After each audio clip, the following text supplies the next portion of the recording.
Hello বন্ধুরা, যারা যারা আমাদের ভালোবাসেন তারা সবাই প্লিজ ফেসবুকে গিয়ে আমাদের রাজীব ডায়েরি ফেসবুক পেজটা ফলো করে আসবেন। আমাদের সাথে কথা বলতে চাইলে ফেসবুকে গিয়ে আমাদের Rajib diary Facebook page follow দিয়ে পেজে মেসেজ করবেন, আমরা অবশ্যই রিপ্লাই দিব ইনশাআল্লাহ।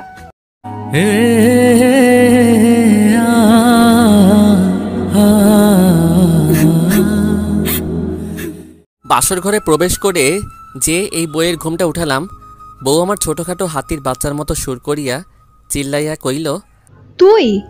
আচমকা নতুন বউয়ের মুখে এমন শুনে আমি হতভম্ব হয়ে গেলাম। তারপর একটু এক্সট্রা নজর লইয়া যেই বউয়ের দিকে তাকাইলাম, হাইরে এই মহিলারে তো আমি চিনি।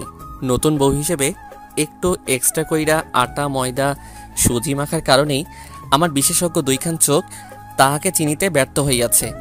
উড়ি মারে, এই মহিলা তো আগেই আমার জীবন তেনা তেনা কইরা ছাড়ছে, এখন আবার আমারে বিয়া কইরা নিছে আমার সারা জীবন তেনা তেনা করার লাইগা।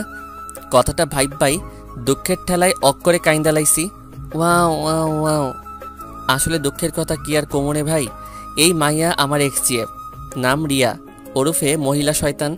জীবনের প্রথম একটা কিউরেটর বদনা থুক্কু ডিব্বা মাইয়া দেখাই প্রেমে পইরা গেছিলাম, আর অনেক কষ্ট করিয়া তাহার সাথে লাইনটা লাগাইলাম, কিন্তু সেই কষ্টের ফল আর পাইলাম কই। 3 মাস এই বজ্জাত বেডির লগে রিলেশন ছিল, আর এই 3 মাসেই আমার মতো একটা পিচ্চি কিউট পোলারে অক্করে থাকার কইতে পারবো না, আমার কান্দন আইতাছে। তারপর হঠাৎ করে গত 17 দিন আগে তাহার সাথে একটা বিষয় নিয়ে সেই লেভেলের ঝগড়া বেঁধে গেল, আর ও সাফ জানিয়ে দিল আমার সাথে আর সম্পর্ক রাখবে না, আর আমিও সুযোগ পাইয়াই তাহার জীবন থেকে ভাগা দিলাম। তারপর এক বস্তা খুশি মনে লইয়া একেবারে আড্ডাখানায় যেতেই, কিরে বেটা, কি হয়েছে তোর? এমন ছাগলের মতো লাফাইতেছিস কেন? আরে বেটা, রিয়ার সাথে ব্রেকআপ হইয়া গেছে।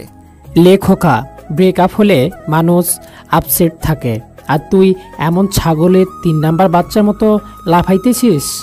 আরে বেটা, লাফামোনা তো কি করবো, ওই মাইয়া আমারে ভালোবাসে না। দেখ দোস্ত, আমি তোর মনের অবস্থাটা বুঝতে পারছি। প্লিজ দোস্ত, তুই মন খারাপ করে থাকিস না। দেখবি রিয়া 2 দিন পরেই আবার তোর কাছে ফিরে আসবে। প্লিজ দোস্ত আমার, তুই স্বাভাবিক হ। আরে ধুর বেটা, আমি তো স্বাভাবিকই আছি, আমাকে দেখে কি তোর পাগল মনে হচ্ছে নাকি? রুবেল রে, ও মনে হয় ব্রেকআপের কষ্ট সহ্য করতে না পেরে এমন পাগলামো করছে। দূর হালারা, তোরা তোদের চিন্তা নিয়ে থাক, আমি গেলাম। কথাটা কইয়াই বাড়ির উদ্দেশ্যে ভাগা দিলাম।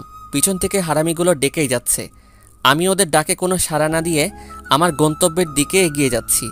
বাসায় এসে ফ্রেশ হয়ে নিজের রুমে শুয়ে ভাবছি, আচ্ছা রুবেল তো বলল রিয়া আবার আমার লাইফে ফিরে আসবে, আর আমি শুনেছি রিলেশনে এসব ব্রেকআপ হয়ই, আবার কিছুদিন পর সব ঠিক হয়ে যায়। উড়ি মারে, এই মাইয়া কি তাইলে আবারও আমার লাইফে ব্যাক করতে চাইবে? খাইছে রে, যেই বজ্জাত মাইয়া, এইটা আমাকে ব্ল্যাকমেল করে হলেও আমার লাইফে আবার ব্যাক করবেই। না, আমাকে একটা ব্যবস্থা করতেই হবে যেন ও আর আমার লাইফে ব্যাক করতে না পারে। বুদ্ধি পাইয়া গেছি, বিয়া কইরালামও, কিন্তু আমি তো এখনো অনেক চুডু। আম্মু আমারে বিয়া করাইব তো নাকি ঠ্যাঙ্গা লইয়া দৌড়ানি দিব? আর বিয়া না করলেও তো রিয়া আবার আমার লাইফে। খাইছে রে, আমি আর ভাবতে পারছি না, যেভাবেই হোক আম্মুকে রাজি করাতেই হবে। এখানে আমার জীবন মরণের প্রশ্ন। আর 7-5 কিছু না ভেবেই ফট কইরা আম্মুর রুমে গিয়ে একেবারে নিষ্পাপ বাচ্চাদের কণ্ঠে সুর তুলিয়া আমার আম্মা জানকে ডাক মারিলাম, আম্মু। কি ব্যাপার ছোট মিয়া, এত রস লাগাইয়া ডাক দিতেছো? মতলবটা কি? টাকা লাগবে? আরে আম্মু, তুমি তো দেখে আমাকে ভালোই বাসো না, আমি আসছি কোথায় তোমার কষ্টটা একটু কমিয়ে দিতে, আর তুমি কি না। ও মায়া মায়া গো, আমার বাজান আসছে আমার কষ্ট কমিয়ে দিতে। আমার আব্বাজানরা কত ভাবে আমার কথা। তা বলেন ছোট মিয়া, কি বলতে চান? একেবারে আম্মুর কাছে গিয়ে বসে ওনার পা টিপতে টিপতে, আচ্ছা আম্মু, ভাইয়া তো বিয়ে করে ভাবিকে নিয়ে চিটাগাঙ্গে থাকে, আর আব্বু সারাদিন ব্যবসা বাণিজ্য নিয়ে ব্যস্ত, তুমি সারাদিন একা একা বাসায় থাকো, তোমার কি কষ্ট হয় না বলো? আর তোমার বয়স হয়েছে, আর এই বয়সেও তুমি একা একা রান্না বান্না করো, তোমার তো একজন সঙ্গী প্রয়োজন। তো তোর কথা কি? তোর ভাইয়া চাকরি রেখে বউ নিয়ে এই কিশোরগঞ্জে এসে বসে থাকবে? আম্মু তুমিও না, ভাইয়া কেন আসতে যাবে? আজব, আমি যে বড় হয়েছি সেটা কারোর চোখেই পড়ে না। মানে? আমার কথা চিন্তা করলেও তো বাসায় আরেকজন মানুষ আনা যায়। তোর মাথাটা ঠিক আছে তো? মাত্র অনার্স 2য় বৎসরে পড়ুয়া ছেলে নাকি? ছি! আর তোর মতো ফাজিলের হাড্ডির লগে কোন বেটায় তার মাইয়া বিয়া দিব? সারাদিন ফটং ফটং কইরা বেড়াস। আম্মু থাক, আমার ভুল হইয়া গেছে, আর জীবনেও তোমাদের ভালো চাইতে আসবো না। কথাটা কইয়াই আম্মুর রুম থেকে দ্রুত গতিতে আমার রুমের উদ্দেশ্যে ভাগা দিলাম। ধ্যাত, এত পামটা মাইরাও কোনো লাভ হইল না। রাতে বিছানায় শুয়ে ফেসবুকিং করছিলাম, এমন সময় আম্মু আমার রুমে এসে, কি ব্যাপার ছোট মিয়া, আপনি কি বিজি? না, বিজি থাকবো কেন, কিছু বলবা? আসলে আপনার আব্বুর সাথে আপনার বিয়ের ব্যাপার নিয়ে কথা বললাম। উনিও বললেন বাড়িতে একজন মানুষের প্রয়োজনই, তাই আমিও ভাবলাম আপনার প্রস্তাবটা রাখা যায়। আম্মু, আচ্ছা তুই কি প্রেম টেম করিস না? একেবারে সেই লেভেলে সাধু সাইজ্জা। আম্মু তুমি এটা কি বললা? হ্যাঁ, আমি কেন শুধু শুধু প্রেম করতে যাবো? আমি তোমার পছন্দের মেয়েকেই বিয়ে করব, তাই এসব নিয়ে কোনোদিন ভাবিও নাই। হইছে, আর ডায়লগ মারতে হবে না। আকাইম্মা একটা, প্রেমও করতে পারস না। আর তোর সাথে কোন মাইয়া প্রেম করতে আসবে? তোর মতো ফাজিল ব্যাটারে কোনো মাইয়া পছন্দ করবে? আম্মু এটা কিন্তু বেশি হয়ে যাচ্ছে। হইছে, আর ঢং করতে হবে না। আমার একটা বান্ধবীর মেয়ে আছে, শুনছি মেয়েটা খুব লক্ষ্মী। কালকে 12টার দিকে ওখানে যাব, তুই রেডি থাকিস। আম্মু শোনো না, তুমি আব্বুকে নিয়ে দেখে আসো, পছন্দ হলে কথাবার্তা পাকা করে আসবা। আমি তোমার পছন্দের মেয়েকেই বিয়ে করব, আমি ওকে একটাবারের জন্য দেখতেও চাইবো না। মানে কি, তুই বিয়ে করবি অথচ তুই মেয়ে দেখবি না? আম্মু আসলে আমিও দেখতে চাই আমার আম্মুটার কেমন মেয়ে আমার জন্য পছন্দ করে। আমি একেবারে বাসর ঘরেই দেখবো ভাইরে। তারপর বাসর ঘরে আইসা দেখি ওই মাইয়া আর কেউ না, ওইটাই রিয়া। বেশি বালপাকনামি করতে গিয়া নিজেই ধরা খাইয়া গেলাম। কথায় আছে না, অতি চালাকের গলায় দড়ি, যেখানে বাঘের ভয় সেখানে রাত হয়। তারপর আমি রিয়াকে বললাম, ওই সেরি, তুই শেষমেশ আমার ঘাড়েই চাপলি। বইনরে, আমি তোর কি ক্ষতি করছিলাম? কিল্লাই আমার জীবনটা তেনা তেনা করবি? ওই হারামজাদা, আমি তোর ঘাড়ে চাপতে যাব কেন? তুই আমাকে জেনে শুনে বিয়ে করছিস। আমি কেন যে আম্মার কথায় রাজি হয়ে গেলাম, একটাবার দেখলামও না কাকে বিয়ে করছি। আল্লাহ! ওই হারামজাদা, তুই তো আমাকে বিয়ের আগেই দেখছিস।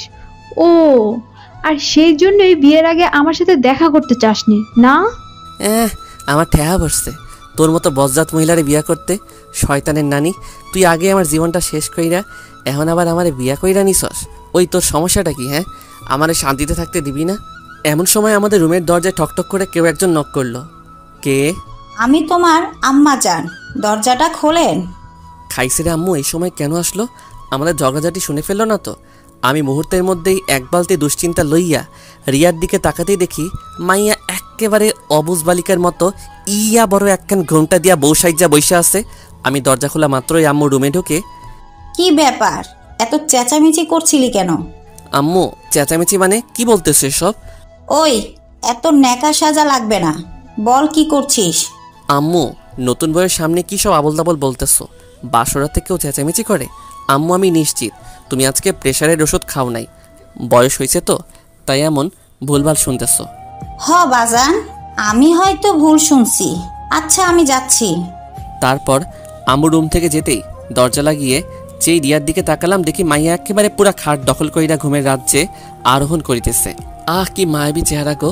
এই চেহারাটার দিকে তাকিয়ে নিমিষে একটা জনম পার করে দেওয়া যায়। আমি ওর কাছে গিয়ে ডাক দিলাম, বউ, বউ গো। কি হয়েছে? এত রস লাগিয়ে বউ বলে চিল্লাতেছিস কেন? না মানে আমি ঘুমাবো।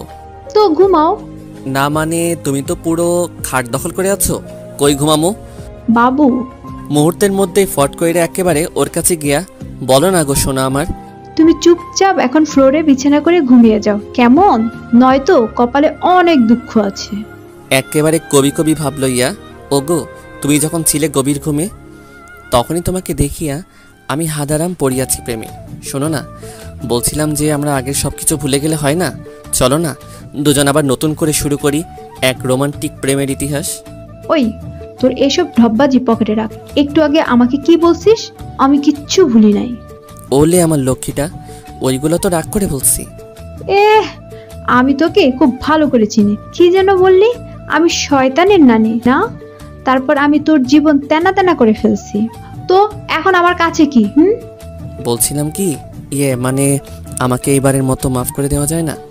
ও হ্যালো, তোকে আমার হারে হারে চেনা আছে, বজ্জত বেটা। না, এখন আর সহ্য করা যাচ্ছে না। আমাকে অপমান করা হচ্ছে। না না না, আমার জন্য এখন আমি আমার পুরো পুরুষ জাতিকে নারীর কাছে ছোট করতে পারি না। ঝগড়া যখন করেছি আরও করব, তবু আমাদের পুরুষ জাতিকে নারীর কাছে মাথা করতে দেব না ইনশাল্লাহ। ভাইরা আমার, চিল্লায় কন ঠিক কি না? আসলে একটা কথা কি জানিস, কুকুরের লেজ কখনো সোজা হয় না। তেমনি তোদের মতো কিছু মেয়ে আছে যাদেরকে সম্মান দিলে সেটার মূল্য বুঝে না, বরং এটাকে তোরা পুরুষ জাতির দুর্বলতা ভাবিস। দেখ, আমি এই খাটেই ঘুমাবো, তোর ইচ্ছে হলে আমার পাশে ঘুমা, নয়তো নিচেও ঘুমাতে পারেন। কথাটা বলার সাথে সাথে রিয়া ফট কইরা বিছানা থেকে নেমে গিয়ে হাতে ফল কাটা ছুরিটা নিয়ে আমার দিকে এগোতে লাগলো। উড়ি মারে, আমার ডর করতেছে। বাবু, তুমি ফল কাটা ছুরি নিয়ে এইদিকে আসতেছো কেন? নাম বিছানা থেকে, নামতে বলছি। আর জীবনও আমার মুখের উপর কথা বলবি না, ঠিক আছে? না, আমি তোমার সব কথা শুনবো। তুমি যা বলবো আমি তাই করব। আমি জীবনেও খাটে ঘুমাবো না, আমারে সাইডা দাও। মনে যেন থাকে, মাইন্ড ইট। তারপর রিয়া ছুরিটা ওর বালিশের কাছে রেখে নিশ্চিন্তে শুয়ে পড়ল। আর আমিও সুযোগ বুইচ্ছা ঠাস কইরা ছুরিটা আমার হাতে লইয়া একেবারে বাংলা সিনেমার ডিপ জলের মতো হু হু কইরা এক কাটি হাইসা কইলাম, তোরে আজকা খাইছি। সাথে সাথেই রিয়া আর কোনো কথা কইয়াই একেবারে হোসাইন বোল্টের গতিতে খেইচ্ছা দৌড়। লে খোকা, মায়া তো দরজা খুইল্লা বাইরে চইলা গেছে। ঠোঁটের উপর হাতের আঙ্গুল দিয়া মুখখানা চাইপ্পা ধইরা একখান হাসি দিলাম, যেন মুখে মশা ঢুইকা না যায়। মাইয়া আমারে ডরাইছে। ঠিক তখনই আমার ডান কানে একটু ব্যথা অনুভব করায় যেই কানে হাত দিলাম, দেখি আম্মুর হাত। আম্মু ছাড়ো, লাগছে তো। তুই কি মানুষ হবি না? আম্মু, তুমি এটা কি বললা? তাইলে আমি কি ভিনদেশি এলিয়েন নাকি? ওরে খোদা, পৃথিবীতে এত মানুষ থাকতে এই আইটেমটাকে আমার কাছে পাঠাইতে হলো। ওই, তুই বৌমাকে মেনে নিচ্ছিস না কেন? প্রবলেম তোর? মেনে নিচ্ছি না মানে? তোমার বৌমাই তো আমাকে মেনে নিচ্ছে না। আম্মু, আপনি ওনার কথা একটু বিলিভ করেন না। আমাকে একটু আগে ছুরি দেখিয়ে বলেছে আমাকে উনি নাকি মেরেই ফেলবে যদি আমি জোরপূর্বক স্ত্রীর অধিকার চাই। আম্মু দেখেন, ওনার হাতে এখনো ছুরি আছে। স্যার, তুই এক্ষুনি এই রুম থেকে যা। যাবো মানে? কই যাবো আমি? তোর যেখানে খুশি যা। যা শালা, এখন কি করবো? তারপর বাধ্য হয়ে আব্বুর রুমে গেলাম। তা বাপধন, এই বাসর রাতে আবার কি করেছেন যে সোজা আমার রুমে ট্রান্সফার হতে হলো? আব্বু, আমার আম্মু জোর করে বাসর থেকে তাড়াই দিছে। তুমি প্লিজ আম্মুর একটু বুঝাইয়া বলো। আব্বাজান, আমি বলি কি, তুমি চুপচাপ এখন আমার পাশে শুয়ে পড়ো, সকালে যা করার করব। মানে কি, আজকে আমার বাসর রাত?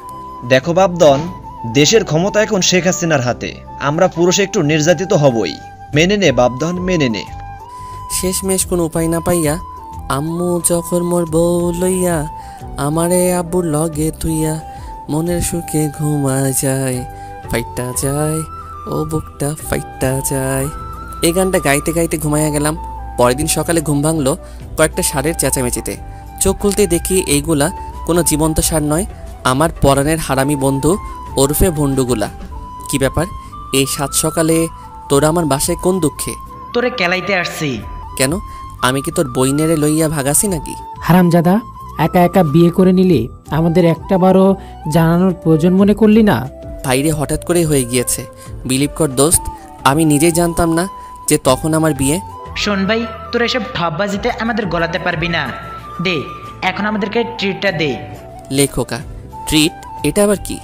মাম্মা, এইসব নাকামো রাইখা চুপচাপ আমাদের ভলিউমটা দিয়ে যাও, নয়তো কি? নয়তো তোমার বউয়ের কাছে ইনিয়ে বিনিয়ে অনেক কাহিনী কয়া দিমো, পরে ঠেলা বুঝবা। তো জানা, মনে মনে একটাবার চেহারা খান দেখলে এমনিতে ঠান্ডা হয়ে যাবি।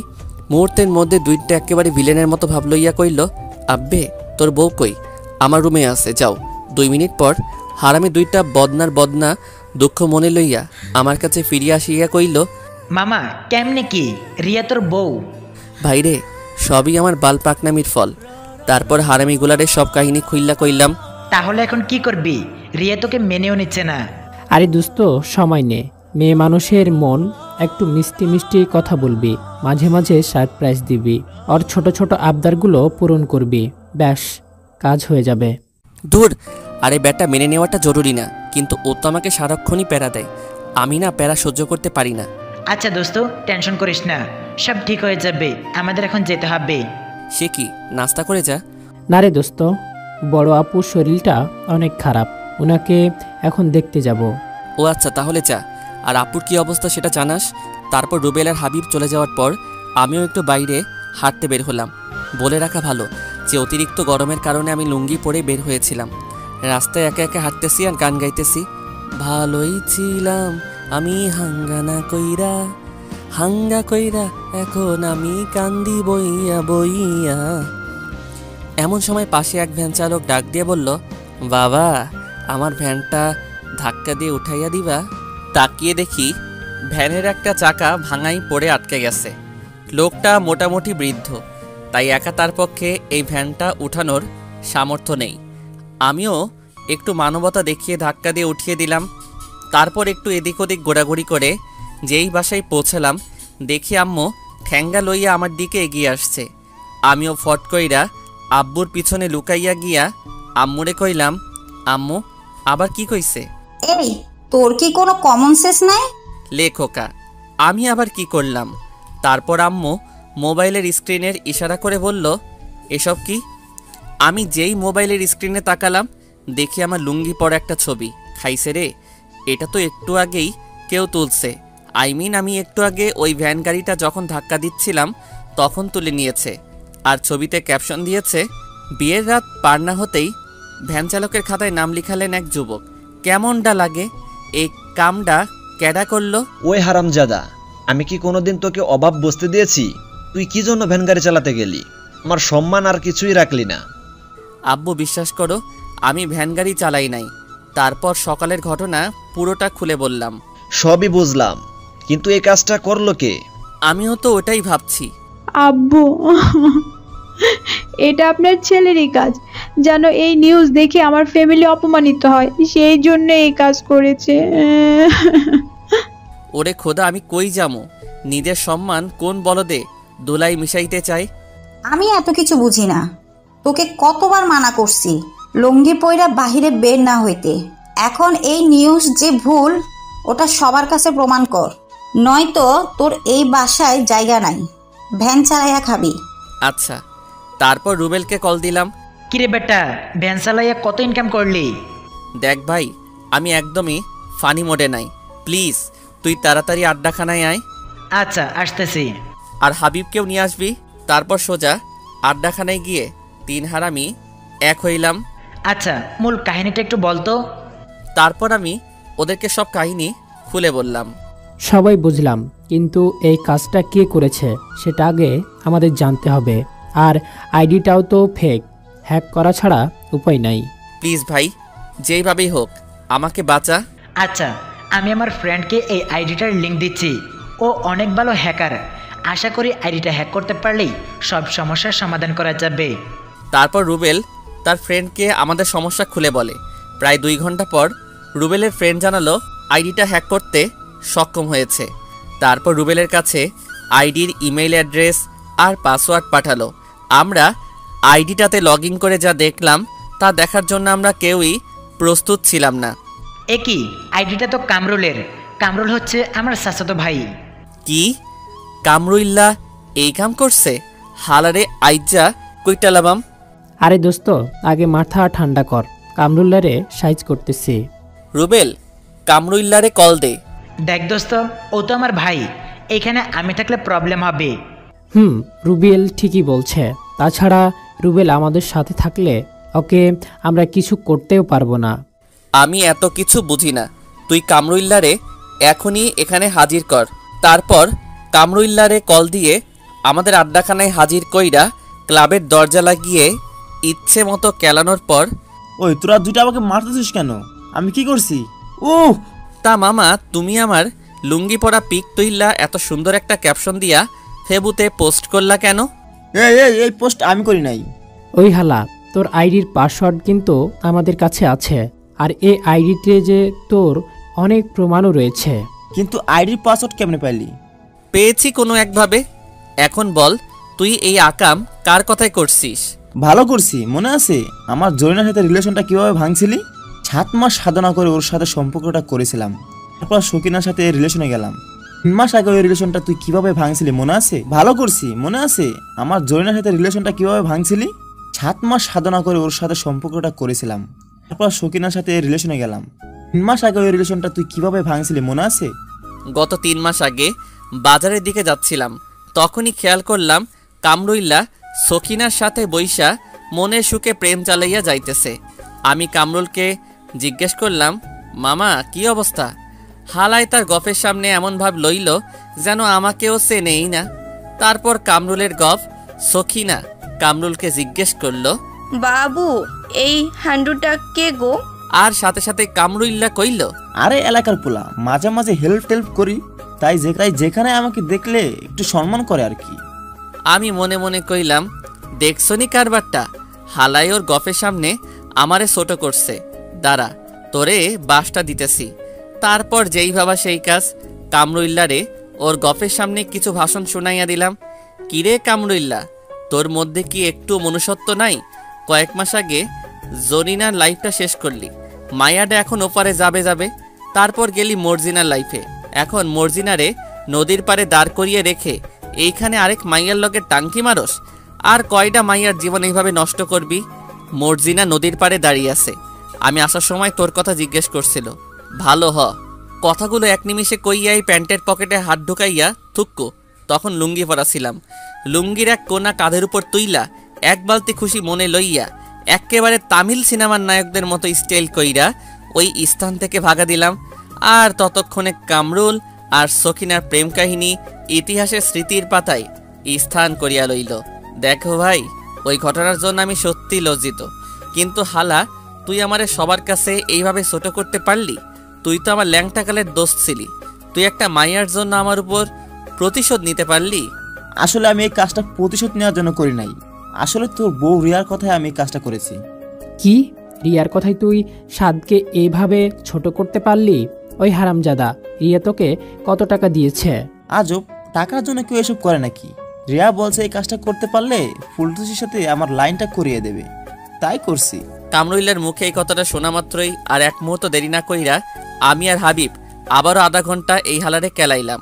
তারপর ওর গুলটু মার্কার চেহারাটার কয়েকটা ছবি তুইল্লা ওর এই আইডিতেই, যে আইডিতে আমার লুঙ্গি পরা ছবিটা পোস্ট করেছিল, ওর ছবিগুলা পোস্ট কইরা ক্যাপশন দিলাম, সাদ ভাইয়ার নামে মিথ্যা গুজব ছড়ানোর পর আমার বর্তমান অবস্থা। তারপর কয়েক বস্তা রাগ মাথায় লইয়া বাসার উদ্দেশ্যে রওনা হলাম। না, রিয়াকে আজকে একটা শিক্ষা দিয়েই ছাড়বো, হারামজাদি বহুত বাইরে গেছে। তারপর বাসায় প্রবেশ করে যেই আমার রুমে ঢুকলাম, রিয়ারে দেখা তো ভাই আমি অক করে কাইত হইয়া গেছি। ভাইরে, আমার পছন্দের কালার ব্ল্যাক কালারের শাড়ি পরছে, তার উপর আবার হাতে লাল চুড়ি, খোলা চুল, পায়ে নুপুর। এই ভাই, এই মাইয়াকে আমারে ক্রাশ খাওয়াইতে খাওয়াইতে মাইরা লবেনি? রিয়াকে দেখা মাত্রই আমার বস্তার বস্তা রাগ মুহূর্তের মধ্যে রকেটবিহীন মঙ্গল গ্রহে ভাঙা দিল। তারপর আখ খেতে ছাগল বন্দি, জলে বন্দি মাছ, নারীর প্রেমে পুরুষ বন্দি, ঘোড়ায় 12 মাস কি গো, ও আমার মন ভালা না। এই কুখ্যাত গানটা গাইতে গাইতে একেবারে সাদে চলে আসলাম। সাদে বসে গল্প লিখছিলাম, এমন সময় রিয়া এসে বলল, কি মিস্টার, খাবেন না? হুম। আচ্ছা ভাই, তুই চাষটা কি বলতো? মানে কি, আবারও ঝগড়া করবা? এ ভাই, তোর প্রবলেমটা কি? তুই কামরুল্লাইরে দিয়া আমার এমন ব্যাড পিক ফেসবুকে পাবলিশ করলি কেন? আপলোড করছি, ভালো করছি, আরো করবো। তুই কি যেন বলছিলি? আমি তোর জীবন তেনা তেনা করে দিচ্ছি, এখন বুঝবি কত ধানে কত চাল। প্যারা যে কি সেটা এখন টের পাবি, সবে তো মাত্র শুরু। কথাগুলো বলেই রিয়া ছাদ থেকে নিচে চলে যেতে লাগলো, আর আমি মদনের মতো নিজের গালে নিজেই থাপ্পড় দিয়া কইলাম, সাদ ভাই তুই গেলি। তারপর এক বালতি সমবেদনা মনে লইয়া নিচে গেলাম খাবার খাওয়ার জন্য। খাওয়া দাওয়া শেষ করে রুমে গিয়ে একটু বিশ্রাম নিতেছি, এমন সময় আব্বু আর আম্মু আমার রুমে আসলো। তোমরা? আচ্ছা, তুই কি চাস বলতো? তখন তো বিয়ের জন্য পাগল হয়ে গেছিলি, এখন বৌমাকে মেনে নিচ্ছিস না কেন? আম্মু, সত্য বলতেছি, আমি রিয়াকে মেনে নিলেও ও আমাকে মেনে নিচ্ছে না। কি নিজের দোষ এখন বোমার উপর চাপাচ্ছিস? লজ্জা করে না তোর? এই আব্বুর মাথায় হাত দিয়ে বলতেছি, আম্মু আমি সত্যি। এতটুকু বলতেই আব্বু ফট কইরা আমার থেকে 3 ফুট দূরে গিয়া কইল, ওই তুই একদম আমার মাথায় হাত দিয়ে কসম কাটবি না। এই আমি অল্প বয়সে মরতে চাই না। আচ্ছা আম্মু, রিয়া কোথায়? কিচেনে আছে। কেন? আমি আম্মুর কথার কোনো জবাব না দিয়েই কিচেনে চলে গেলাম। তারপর রিয়ার কাছে গিয়ে নরম গলায় বললাম, রিয়া বল। আমি তোমার সব কথা শুনবো, কখনো তোমার কথার অবাধ্য হব না। প্লিজ আব্বু আম্মুকে ম্যানেজ করো। আমার একেবারে কাছে এসে ওর 2 হাত দিয়ে আমার কলার ধরে আমাকে একেবারে কাছে টেনে নিয়ে, এই তো লক্ষ্মী ছেলের মতো কথা, আমার সোনাটা বাবুটা। তা এই কথাটা মনে থাকবে তো? মাথা ঝাঁকিয়ে সম্মতি প্রদান করলাম। শোনো, এখন থেকে তুমি প্রতি রাতে নিচে ঘুমাবা, আর আমার সাথে একদমই ঝগড়া করবা না, ঠিক আছে? আর রাতে ঘুমানোর সময় দরজা আনলক করে ঘুমাবা। আমার বিছানায় প্রতিদিন পরিপাটি করে রাখবা। মাঝে মাঝে আমার পাও টিপে দিবা, কেমন? উফ, মেজাজটা পুরাই 420 হইয়া যাইতেছে। না না, এখন রেগে গেলে চলবে না। আব্বু আম্মুকে শান্ত করতে হলে এখন আমাকে হ্যাঁ বলে দিতে হবে, তারপর বাকিটা বুঝামো। আচ্ছা বাবু? এই তো আমার লক্ষ্মী সোনাটা, এই নাও তোমাকে একটা ফ্লাইং কিস। মনে মনে, যা আগে আব্বু আম্মুরে সামলা, পরে ঠেলা বুঝাইতেছি। আই লাভ ইউ বেপি। আই লাভ ইউ টু সোনা। তারপর রিয়া আব্বু আম্মুর কাছে গিয়ে, আম্মু আপনার ছেলে তার সব ভুল বুঝতে পারছে, প্লিজ আপনারা ওকে আর কোনো প্রেশার ক্রিয়েট করবেন না। আসলে অনেক ভালো একটা ছেলে, ওর প্রতি আমার কোনো অভিযোগ নেই। কথাগুলো বলেই রিয়া আবারও কিচেনে চলে গেল। এতদিনে বুঝতে পারছিস? তারপর সেই লেভেলের একখানা ভেটকি মাইরা আম্মু আর আব্বুও আমার রুম ত্যাগ করিল। তারপর আমিও সেই লেভেলের ভাব লইয়া বাসা থেকে বের হতে যাব। ঠিক তখনই মনে পড়ল, আরে আমি তো লুঙ্গি পরা, খাইছে রে। আগের বাসটার কথা মনে কইরাই দুঃখের ঠেলায় অক করে কাইন্দালাইছি। আমার লুঙ্গি। তারপর আবারও রুমে আইসা আমার সাদের লুঙ্গি খুইলা প্যান্ট বইরা আড্ডাখানার উদ্দেশ্যে বেরিয়ে পড়লাম। রাস্তায় হাঁটতেছি, এমন সময় হাবিবের এক্সের সাথে দেখা। ও মা, সাথে একটা পিচ্চি কিউট পোলাও আছে। আসেন ভাই, এই মাইয়াডারে একটু চেতাইয়া আসি। আরে জান্নাত তুমি? হাবিবের এক্সের নাম জান্নাত। হ্যাঁ সাদ ভাই, কেমন আছেন? জি আলহামদুলিল্লাহ। তারপর জান্নাতের সাথে পিচিটাকে জান্নাতকে দেখে জিজ্ঞেস করলাম, বাবু উনি তোমার কি হয়? আঙ্কেল, উনি আমার আম্মুনি হয়। আরে বেটা, উনি তোর আম্মু হইলে আমারে ভাই ক ভাই, কারণ আমার বন্ধু তোর আম্মুর বাবু ছিল। ও মা, তাই? তাহলে তুমি আমার ভাইয়াই হও। এই, আপনি কখনোই শুধরাবেন না। ঠিক তখনই একটা ভুড়িওয়ালা পাবলিক আইসা জান্নাতকে জিজ্ঞেস করলো, জানো কি হইছে? না জানো, তেমন কিছু না। জান্নাত তোমার বর নাকি? জি ভাইয়া। আর হ্যাঁ, আমার বর মোটেও আপনার ফ্রেন্ডের মতো না, আমাকে একটু অবহেলা করে না, সব সময় ছায়ার মতো আমার সাথে থাকে। ও, হাগু করতে গেলেও সাথে যায় নাকি? কথাটা কইয়াই খেইচ্চাদর, আর পিছন থেকে জান্নাত ঝড়ের বেগে গালাগাল দিয়ে যেতে লাগলো, তোর কপালে বউয়ের আদর নাই, তোর বউ তোরে দিয়া ঘরের কাজ করাবে, হারামি কুত্তা। এই তোর কথাগুলো মিলিয়ে নিস। একটু দাঁড়াইয়া কইলাম, তাতেও সমস্যা নাই, তোমারটার মতন অমন ভুড়িওয়ালা না হইলেই হয়। কথাটা কইয়াই আবার দৌড় লাগাইলাম। প্রায় 3.5 মিনিট দৌড়ানোর পর আড্ডাখানায় পৌঁছালাম। কিরে বেটা, এমন ভাবে হাঁপাচ্ছিস কেন? আরে বেটা বলিস না, আসার সময় হাবিবের এক্সের সাথে দেখা, তারে একটু চেতাইয়া আসলাম। হাবিবের এক্সের কথাটা বলতেই লক্ষ্য করলাম হাবিবের মুখটা একটু মলিন হয়ে গেল। হাই রে বেচারা, হয়তো ইমোশনালি আপসেট হয়ে গেছে। হাবিবের পাশে বসে ওর পিঠে হাত বুলাতে বুলাতে, দোস্ত প্লিজ মন খারাপ করিস না, দেখিস তোকে জান্নাতের থেকে অনেক ভালো মেয়ে বিয়ে করাবো। আরে বেটা, আমি আমার জন্য আপসেট হই নাই, ভাবতেছি জান্নাতের বরের কথা। বেচারা কত কষ্টে না জানি আছে। কি ভাবলাম আর কি হইল। তারপর হারামিগুলোর সাথে কিছুক্ষণ আড্ডা দিয়ে সন্ধ্যায় বাসায় ফিরলাম। রুমে বসে ফেসবুক করছিলাম, এমন সময় রিয়া রুমে এসে বলল, বাবুই এবার লক্ষ্মী ছেলের মতো আমার বিছানাটা করে ফেলো তো। জি আমাকে বলছেন? ওই হারামজাদা, কথা কানে যায় না, বিছানা কর, নয়তো আন্টিকে উল্টা পাল্টা বলে তোকে বাস খাওয়াবো।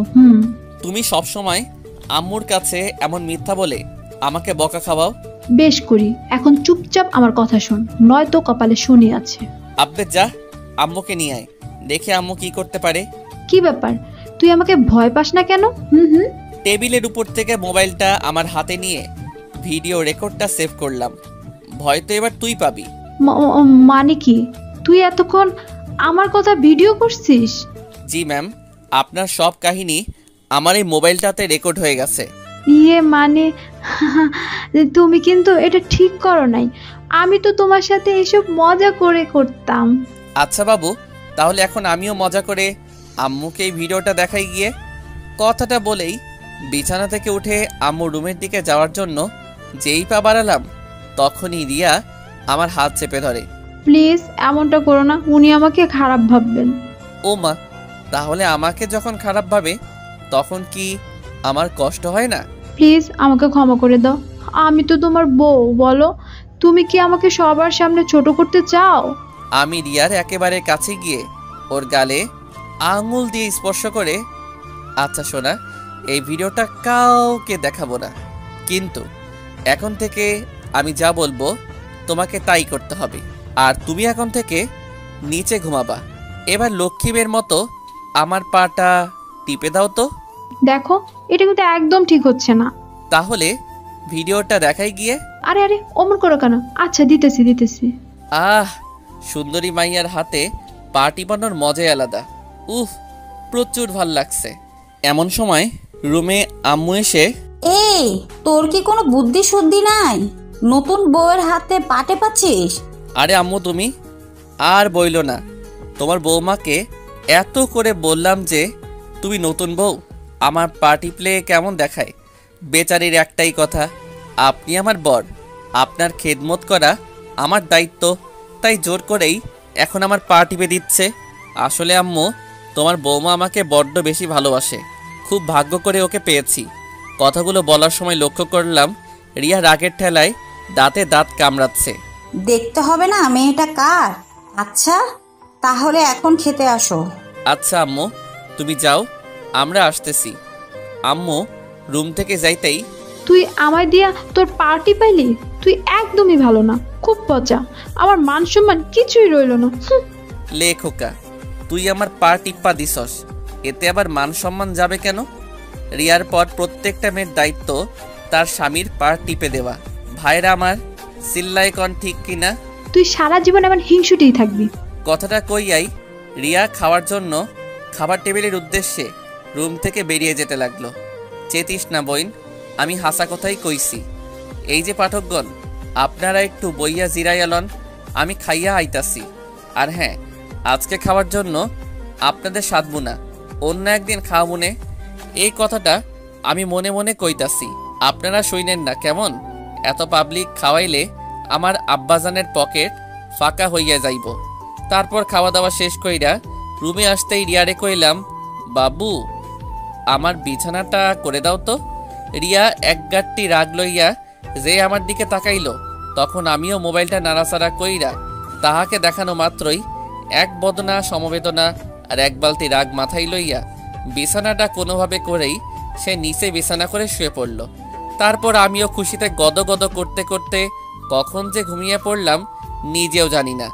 রাত প্রায় 2টা, অকারণেই ঘুমটা ভেঙে গেল। হঠাৎ করেই কেন যেন রিয়ার দিকে আমার চোখটা আটকে গেল। মনের মধ্যে অজানা এক শিহরণে ভেতরটা কেমন যেন কেঁপে উঠল। চারিদিকে শুনশান নীরবতা। সত্যি কথা বলতে এই রাতটা আমাদের ব্রহ্মাণ্ডকে এক অন্যরকম রূপ ধারণ করে দেয়। এতদিন বিখ্যাত কবিদের মুখে শুনেছি ঘুমন্ত অবস্থায় মেয়েদের নাকি অনেকটা অস্পর্শীর মতো লাগে, কিন্তু ঘুমন্ত অবস্থায় একটা মেয়ের চেহারায় যে এতটা মায়া যুক্ত হয় সেটা হয়তো আমরা নিজ চোখে না দেখলে বিশ্বাসই করতে পারবো না। ব্রহ্মাণ্ডের সকল মায়া যেন তার চেহারায় বিধাতা ঢেলে দিয়েছেন। হুট করে লক্ষ্য করলাম রিয়া একটু অতিরিক্ত ঠান্ডার কারণে গুটি সুটি মেরে শুয়ে আছে। তারপর বিছানা থেকে চাদরটা নিয়ে ওর গায়ের উপর দিয়ে ওর কপালটায় একটা চুমু এঁকে দিলাম।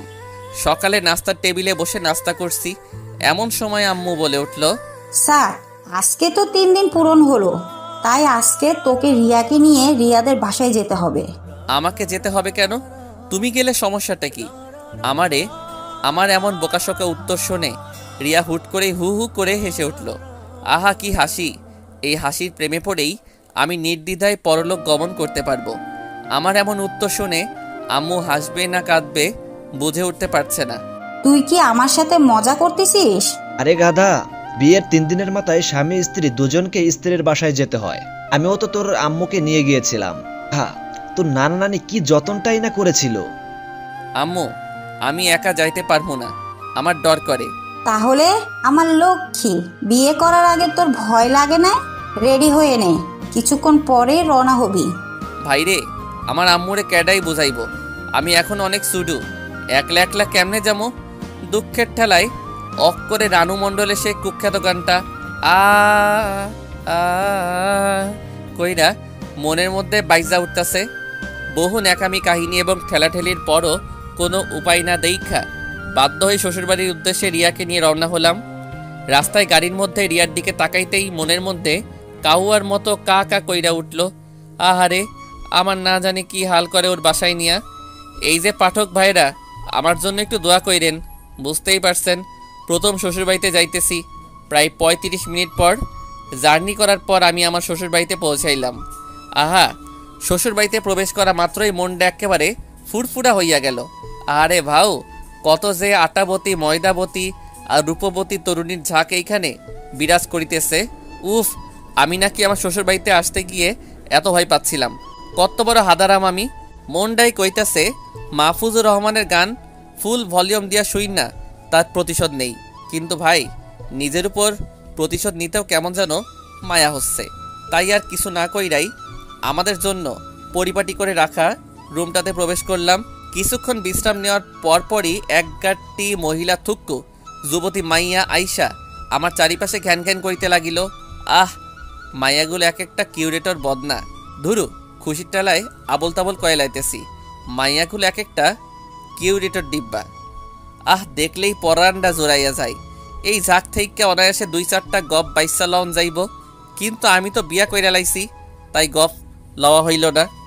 তারপর শালিকাগুলোর সাথে কিছুক্ষণ আড্ডা দিয়া দুপুরে খাবার খাইয়া সেই আমার বিখ্যাত কাপড় লুঙ্গি পইরা একটু এক্সট্রা কইরা জামাই জামাই ভাব লইয়া শালিকাদের সাথে ঘুরতে বের হইলাম।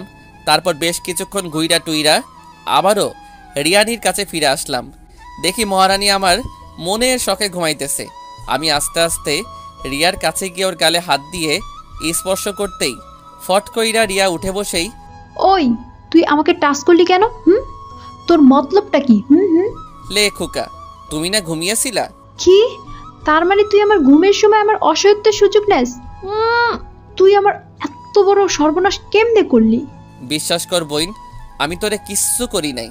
তোর বিশ্বাস না হইলে পাঠকগণকে জিজ্ঞেস কর। তোরে আমি একদমই বিশ্বাস করি না। তুই আমার থেকে 4 ফুট দূরে থাকবি। যাহ শালা, করোনা ভাইরাসের কারণে 3 ফুট দূরত্ব বজায় রাখার কথা শুনেছি, কিন্তু 4 ফুট দূরত্ব কেন? ঠাস কইরা বালিশ দিয়া আমার মাথায় মাইরা। তোর গবেষণা নিয়ে তুই থাক, আমি গেলাম। কথাটা কইয়া রিয়া রুম থেকে ভাগা দিল। আর আমিও দুঃখের ঠেলায় চুপচাপ বিছানায় শুইয়া রানু মণ্ডলের গানটা শুনতে শুনতে ঘুমাইয়া গেলাম। সন্ধ্যার দিকে রিয়ার ডাকে ঘুম ভাঙলো। এই শুনছো? বলো। আমার পাশে বসে আমার মাথায় হাত বুলাতে বুলাতে, লক্ষ্মী আমার, উঠো। কি ব্যাপার? মাইয়ার মতলবটা কি? হুট কইরা এত চেঞ্জ? তুমি ঠিক আছো তো? সোনা, আমি ঠিক আছি। তুমি ফ্রেশ হয়ে একটু বাহিরে আসো। আমার নানু আর মামা মামি এসেছে তোমাকে দেখার জন্য। দেখছো নি কারবারটা? আচ্ছা তুমি যাও, আমি আসতেছি। আরে তুমি ফ্রেশ হয়ে আসো তো, আমি তোমাকে নিয়েই যাব। তারপর আমি ফ্রেশ হয়ে আসতেই ও আমার হাত ধরে এমনভাবে আমাকে ওর নানু আর মামা মামির সামনে নিয়ে গেল যেন এই দুনিয়াতে আমাদের মতো এত সুখী দম্পতি আর একটাও নাই। আমি ওনাদের সামনে গিয়ে সালাম দিলাম। সবাই আমার সালামের উত্তর দিয়ে আমাকে নানান প্রশ্ন করতে শুরু করলো, আর আমিও হাদারামের মতো ওনাদের বিরক্তিকর প্রশ্নের উত্তর দিয়ে যাচ্ছি।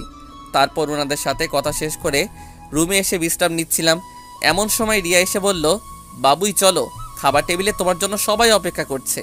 তারপর সোজা খাবার টেবিলে গিয়ে বসলাম। তা বাবা, তোমার এখানে কোনো অসুবিধা হচ্ছে না তো? না না আব্বা, কোনো অসুবিধা হচ্ছে না।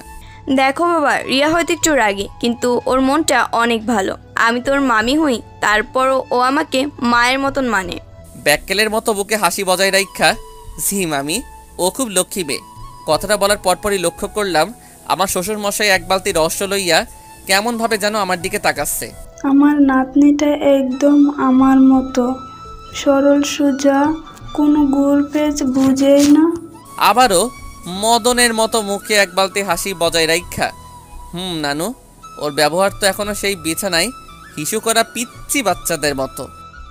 আবারও মদনের মতো মুখে এক বালতি হাসি বজায় রাখা, নানু, ওর ব্যবহার তো এখনো সেই বিছানায় হিসু করা পিচ্চি বাচ্চাদের মতো। একদমই ঘোর প্যাঁচ বোঝে না। মনে মনে, হ বইন, একদমই ঘোর প্যাঁচ বোঝে না, শুধু ভেতরে একটু জিলাপির প্যাঁচ আর কি। আমার শ্বশুরমশাই এই আইটেমটাকে কোথা থেকে কুড়াইয়ে আনছে কে জানে। তারপর খাওয়া দাওয়া শেষ করে একটু বিশ্রাম নিয়ে তারপর একা একা একটু ছাদে গেলাম। ও মা, ছাদে হিন্দি গান কে শুনে? ছাদের আফসা আলোয় চোখে পড়লো ছাদের এক কোণায় কেউ একজন উল্টো দিকে বসে এই এত রাতে হিন্দি গান শুনতেছে।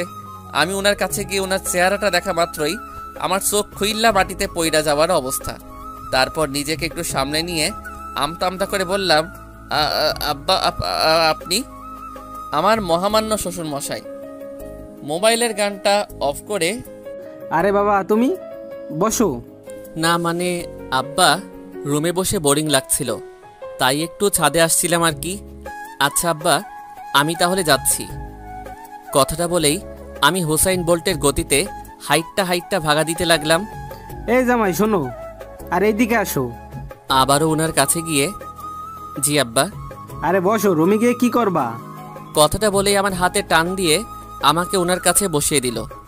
আমার কানের কাছে এসে ফিসফিস করে বলল, আচ্ছা বাবা, একটি সত্যি কথা বলো তো, খাবার টেবিলে বসে তুমি রিয়ার নামে যে প্রশংসা করলে তা সত্যি? কি বলেন আব্বা, আপনার মেয়ে তো ভালোই। ডাল মে কুছ কালা হে। জি আব্বা, কিছু বললেন?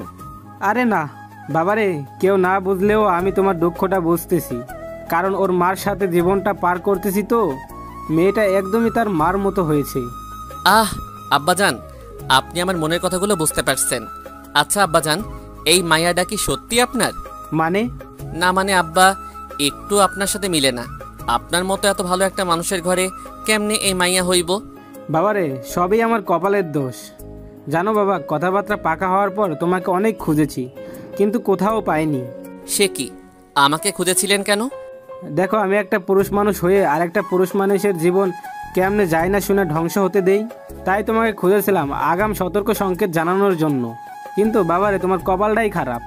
আচ্ছা আব্বা, বাদ দেন, যা হবার তা তো হয়ে গেছে। আপনি যখন আমার শাশুড়ি আম্মার সাথে জীবনটা পার করতে পেরেছেন, তাহলে আমাকেও পারতেই হবে।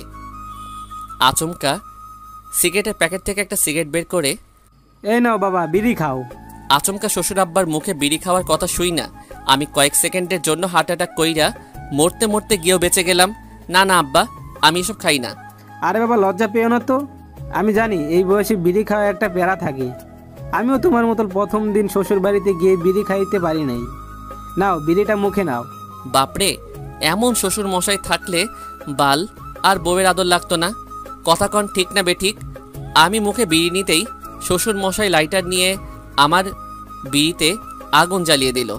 তারপর আমার পরাণের শ্বশুর মশাই নিজেও একটা বিড়ি ধরাইয়া ধুমসে টানতে লাগলো।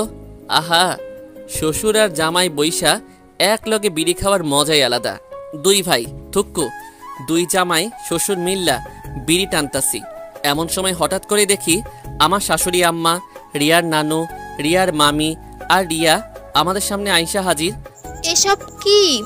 উরি মারে, বেশি বাল পাকনামি করতে গিয়ে ধরা খাইয়া গেলাম। এখন কি করবো?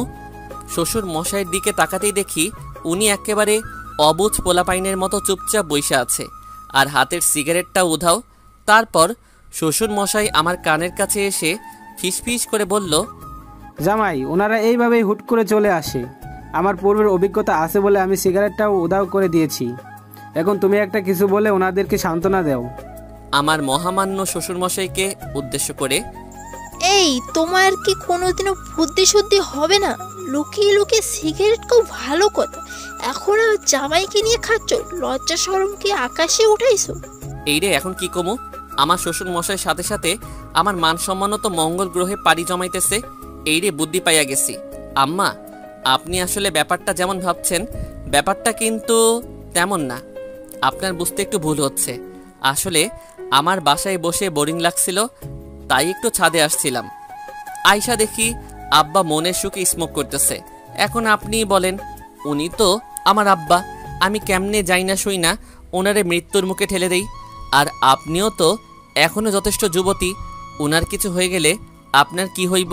তাই ওনার হাত থেকে বিড়িটা নিয়ে আমি ওনাকে বোঝাইতেছি যে এটা আমাদের কোনো উপকার করে না, শুধুমাত্র অপকার ছাড়া, আর এইটা খাইলে ক্যান্সারের ঝুঁকি রয়েছে। মুহূর্তের মধ্যে খেয়াল করলাম আমার শাশুড়ি আম্মা আমার কাছে এসে আমার মাথায় হাত বুলাচ্ছে। ও আচ্ছা বাবা, তুমি তোমার আব্বারে একটু ভালো করে বুঝাও, উনি তো আমার কথা শুনতেই চায় না। আব্বা গো, আপনার যদি কিছু হইয়া যায় তাইলে আমি আব্বা কারে কমু? আপনি আমারে কথা দেন, আপনি আর বিড়ি খাইবেন না। ওরে বাটপার! আচ্ছা বাপজান, আমি আর বিড়ি খামু না। তুমি আমার চোখ খুইলা দিছো। তুমি আমার মায়ের জামাই না, তুমি আমার আব্বা। কথাটা কইয়াই আমারে জড়াইয়া ধইয়া তারপর কান্দকাটি শেষ কইরা সবাইরে নিয়ে ছাদ থেকে নামতে যাব। ঠিক তখনই আমার মহামান্য শ্বশুর মশাই আমার কানের কাছে এসে ফিসফিস করে বলল, জামাই তুমি কিন্তু হেভি টাউট আছো। তারপর আমিও শ্বশুর আব্বা কানের কাছে গিয়ে ফিসফিস করে বললাম, আব্বা মেয়ে মানুষ, আপুসে না মানতে চাইলে পাম্মাইরা বসে আনতে হয়, আর কিছু টুকটাক মিছা কথা কম লাগে আর কি। তারপর জামাই শ্বশুর হাত মিলাইয়া দুইজনের জানুমানু লইয়া 2 রুমে গিয়ে ঘুমিয়ে পড়লাম। পরের দিন সকালে নাস্তা করে 2 জামাই শ্বশুর বেরিয়ে পড়লাম। জামাই তোমার শাশুড়ি কালকে সারা রাত তোমার প্রশংসাই শুধু করে গেছে। আব্বা আমি কার মেয়ের জামাই সেটা দেখতে হইব না? আমি আপনার ধারাটা বজায় রাখবো না? জামাই তোমার সাথে আমার এমন মিল হইব জানলে কবে তোমার এই খুঁজা বাইর কইরা আমার মায়ারে তোমার হাতে তৈলা দিতাম। আব্বা আপনার মতন এমন একটা শ্বশুর আমার মতো প্রত্যেকটা আপডেট পোলাপাইন আশা করে। থ্যাংক ইউ জামাই। ইউ আর মোস্ট ওয়েলকাম আমার কলিজা শ্বশুর মশাই। তারপর জামাই শ্বশুর কথা বলতে বলতে বাজারে পৌঁছাইলাম। বাদান আসো, আকবাইজের দোকানের পিছনে গিয়ে 2টা বিড়ি খাইয়ে আসি।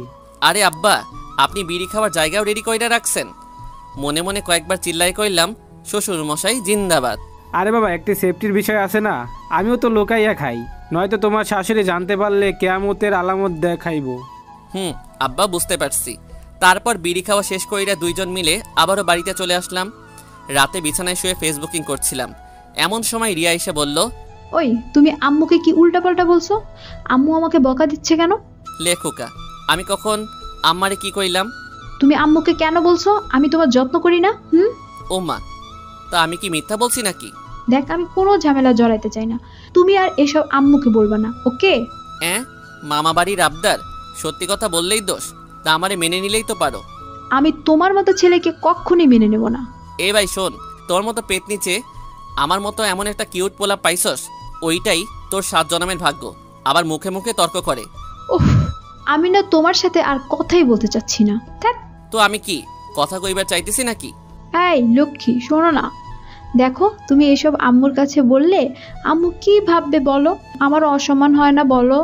এই তো এখন ঠিক আছে, এমন মিষ্টি করে বললেই তো পারো। এমন চিল্লিয়া কইলে তোমার কথা শুনতে মন চায়। আচ্ছা ঘুমাও। মনে মনে কমু নাকি? আরও বেশি কইলে কমু। আমার বাসায় আম্মুর কাছে আমার প্রেস্টিজ লিক করছিল না, এখন ঠেলা বোঝামো। তারপর দেখতে দেখতে বেশ কয়েকদিন পার হয়ে গেল।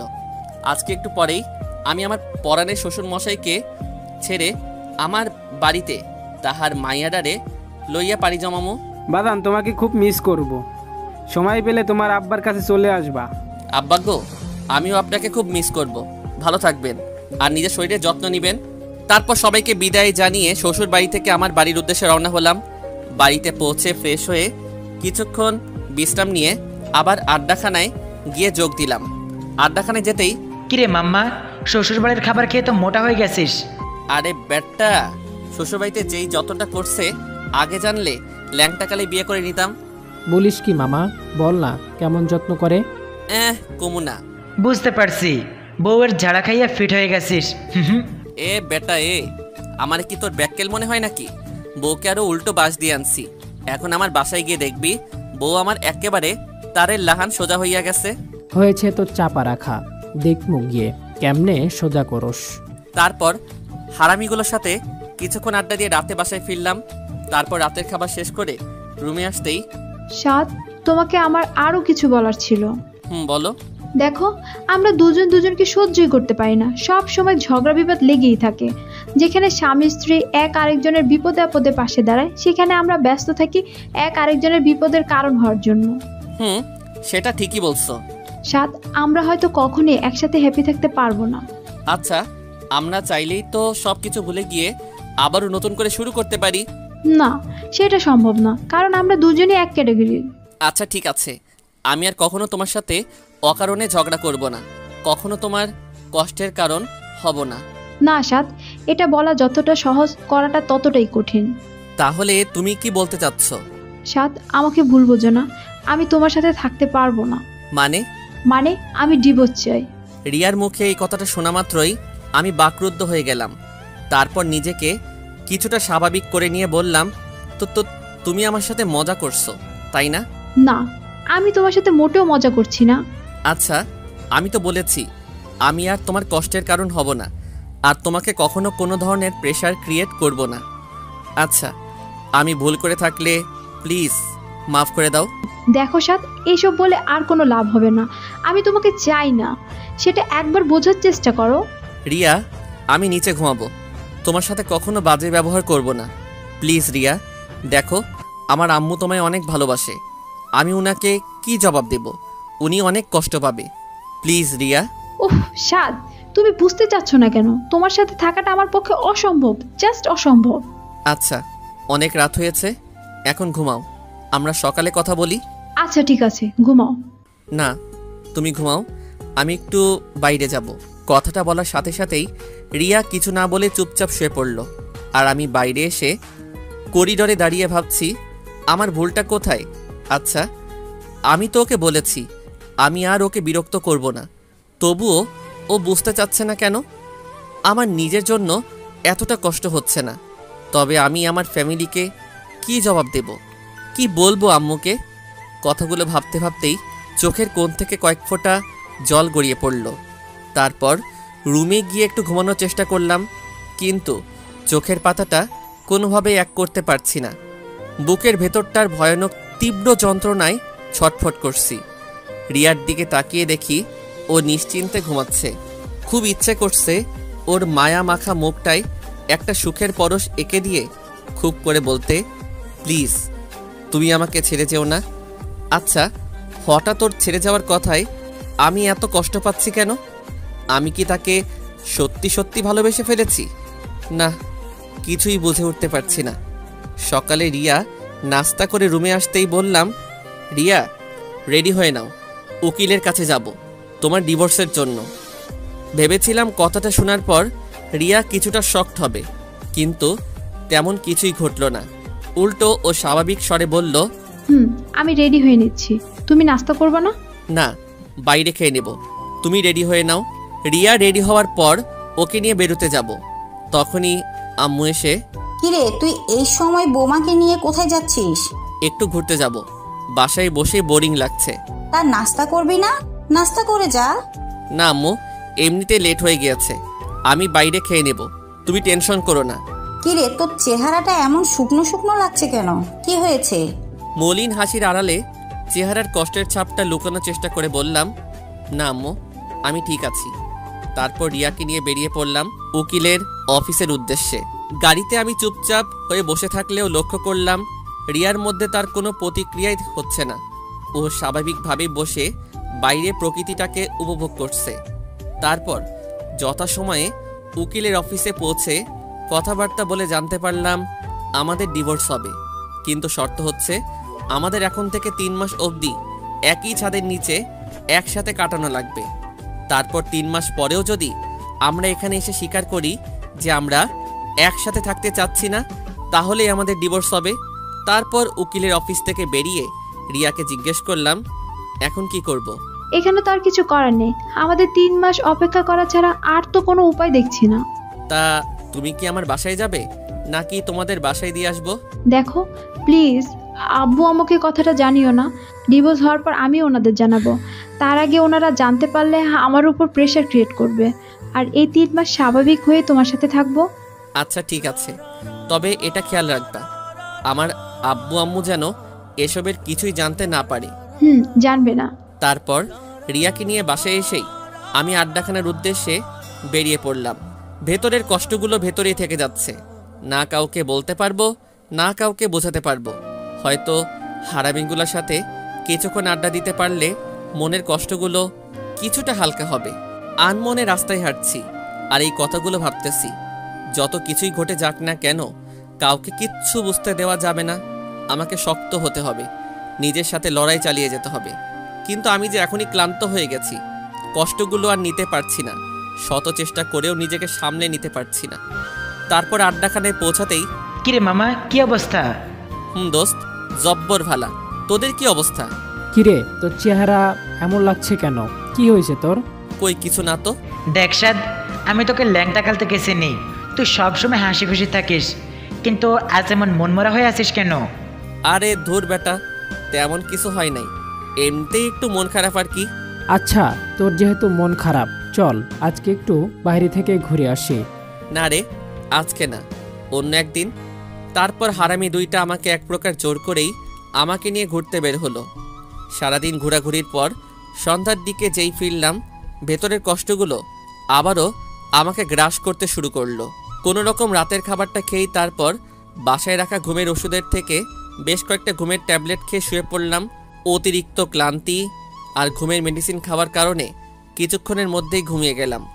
সকালে আম্মুর ডাকে ঘুম ভাঙলো। কিরে, এত বেলা হয়ে গেছে তবুও তোর ঘুম শেষ হচ্ছে না? মোবাইলের কি বাটনটা চাপ দেওয়ার পরই স্ক্রিনে তাকিয়ে দেখি 10টা বেজে গিয়েছে। এ কি আম্মু, 10টা বেজে গেছে? তুমি আমাকে আগে ডাক দিবা না? এর আগেও বেশ কয়েকবার তোকে ডেকে গিয়েছি, কিন্তু তুই তো উঠছিসই না। রাতে ঘুমের ওষুধ খাওয়ার ফল। ও আসলে কালকে একটু ঘোরাঘুরি করেছি তো, তাই হয়তো ক্লান্তির কারণে এমনটা হয়েছে। আচ্ছা আম্মু, তুমি যাও, আমি ফ্রেশ হয়ে আসতেছি। কিরে বাবা, তোর কি হয়েছে? কালকে সকাল থেকে লক্ষ্য করছি তুই কেমন যেন হয়ে গেছিস। আরে আম্মু, কিচ্ছু হয় নাই, আমি ঠিক আছি। এই, আমি না তোর মা, আমাকে বল না তোর কি হয়েছে। আম্মু, আমি ঠিক আছি, আমার কিচ্ছু হয়নি। কথাটা বলার সাথে সাথেই আম্মু এক প্রকার রাগ দেখিয়েই আমার রুম থেকে বেরিয়ে গেল।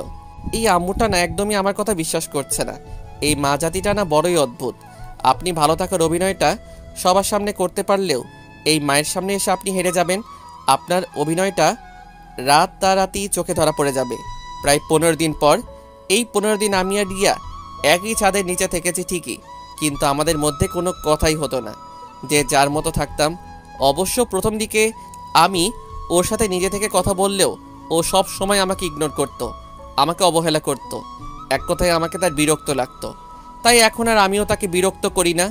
রাতে খাবার খেয়ে রুমে আসতেই রিয়া বলে উঠল, সাদ, কালকে একটু আমার ফ্রেন্ডের বাসায় যাওয়া লাগবে, খুব অসুস্থ, তাই একটু দেখতে যাব। আমাকেও যেতে হবে, আম্মুকে নিয়ে যাও। না না, আমি একাই যেতে পারবো। সে কি, একা কিভাবে যাবে? আচ্ছা ঠিক আছে, আমি তোমায় নিয়ে যাব। দেখো, তোমার সাথে আমার ডিভোর্স হয়ে গেছে, কয়েকদিন পর কাগজটা পেলে আমরা দুজন দূর রাস্তায়। প্লিজ, আমি এখন। এতটুকু বলেই রিয়া থমকে গেল। কি ব্যাপার, কি হয়েছে, এমন করতেছ কেন? রিয়া কিছু বলতে পারছে না, শুধু আমার পিছনের দিকে তাকিয়ে কেমন যেন করতেছে। আমি হুট করে পিছনের দিকে তাকাতেই দেখি আম্মু আমার পিছনে দাঁড়িয়ে আছে। তার মানে কি আম্মু আমাদের সব কথা শুনে ফেলেছে? পায়ের নিচ থেকে মাটি সরে যেতে লাগলো, চারদিকটা কেমন যেন অন্ধকার হয়ে যেতে লাগলো। আম্মুকে এখন কি বলবো, আমার মাথায় কিছুই আসতেছে না। আম্মু কিছু। আমি হুট করে পেছনের দিকে তাকাতেই দেখি আম্মু আমার পেছনে দাঁড়িয়ে আছে।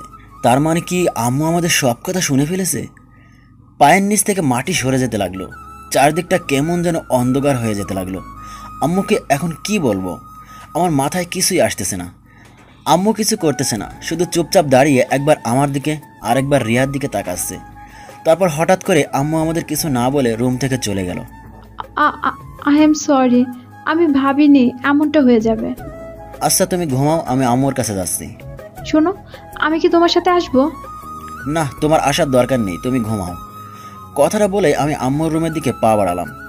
আম্মুর রুমে প্রবেশ করতেই দেখলাম আম্মু হুইল চেয়ারে বসে দোল খাচ্ছে। আমি আম্মুর কাছে যেতেই আম্মু চেয়ার থেকে উঠে দাঁড়িয়ে বলল, ছাদে আয়।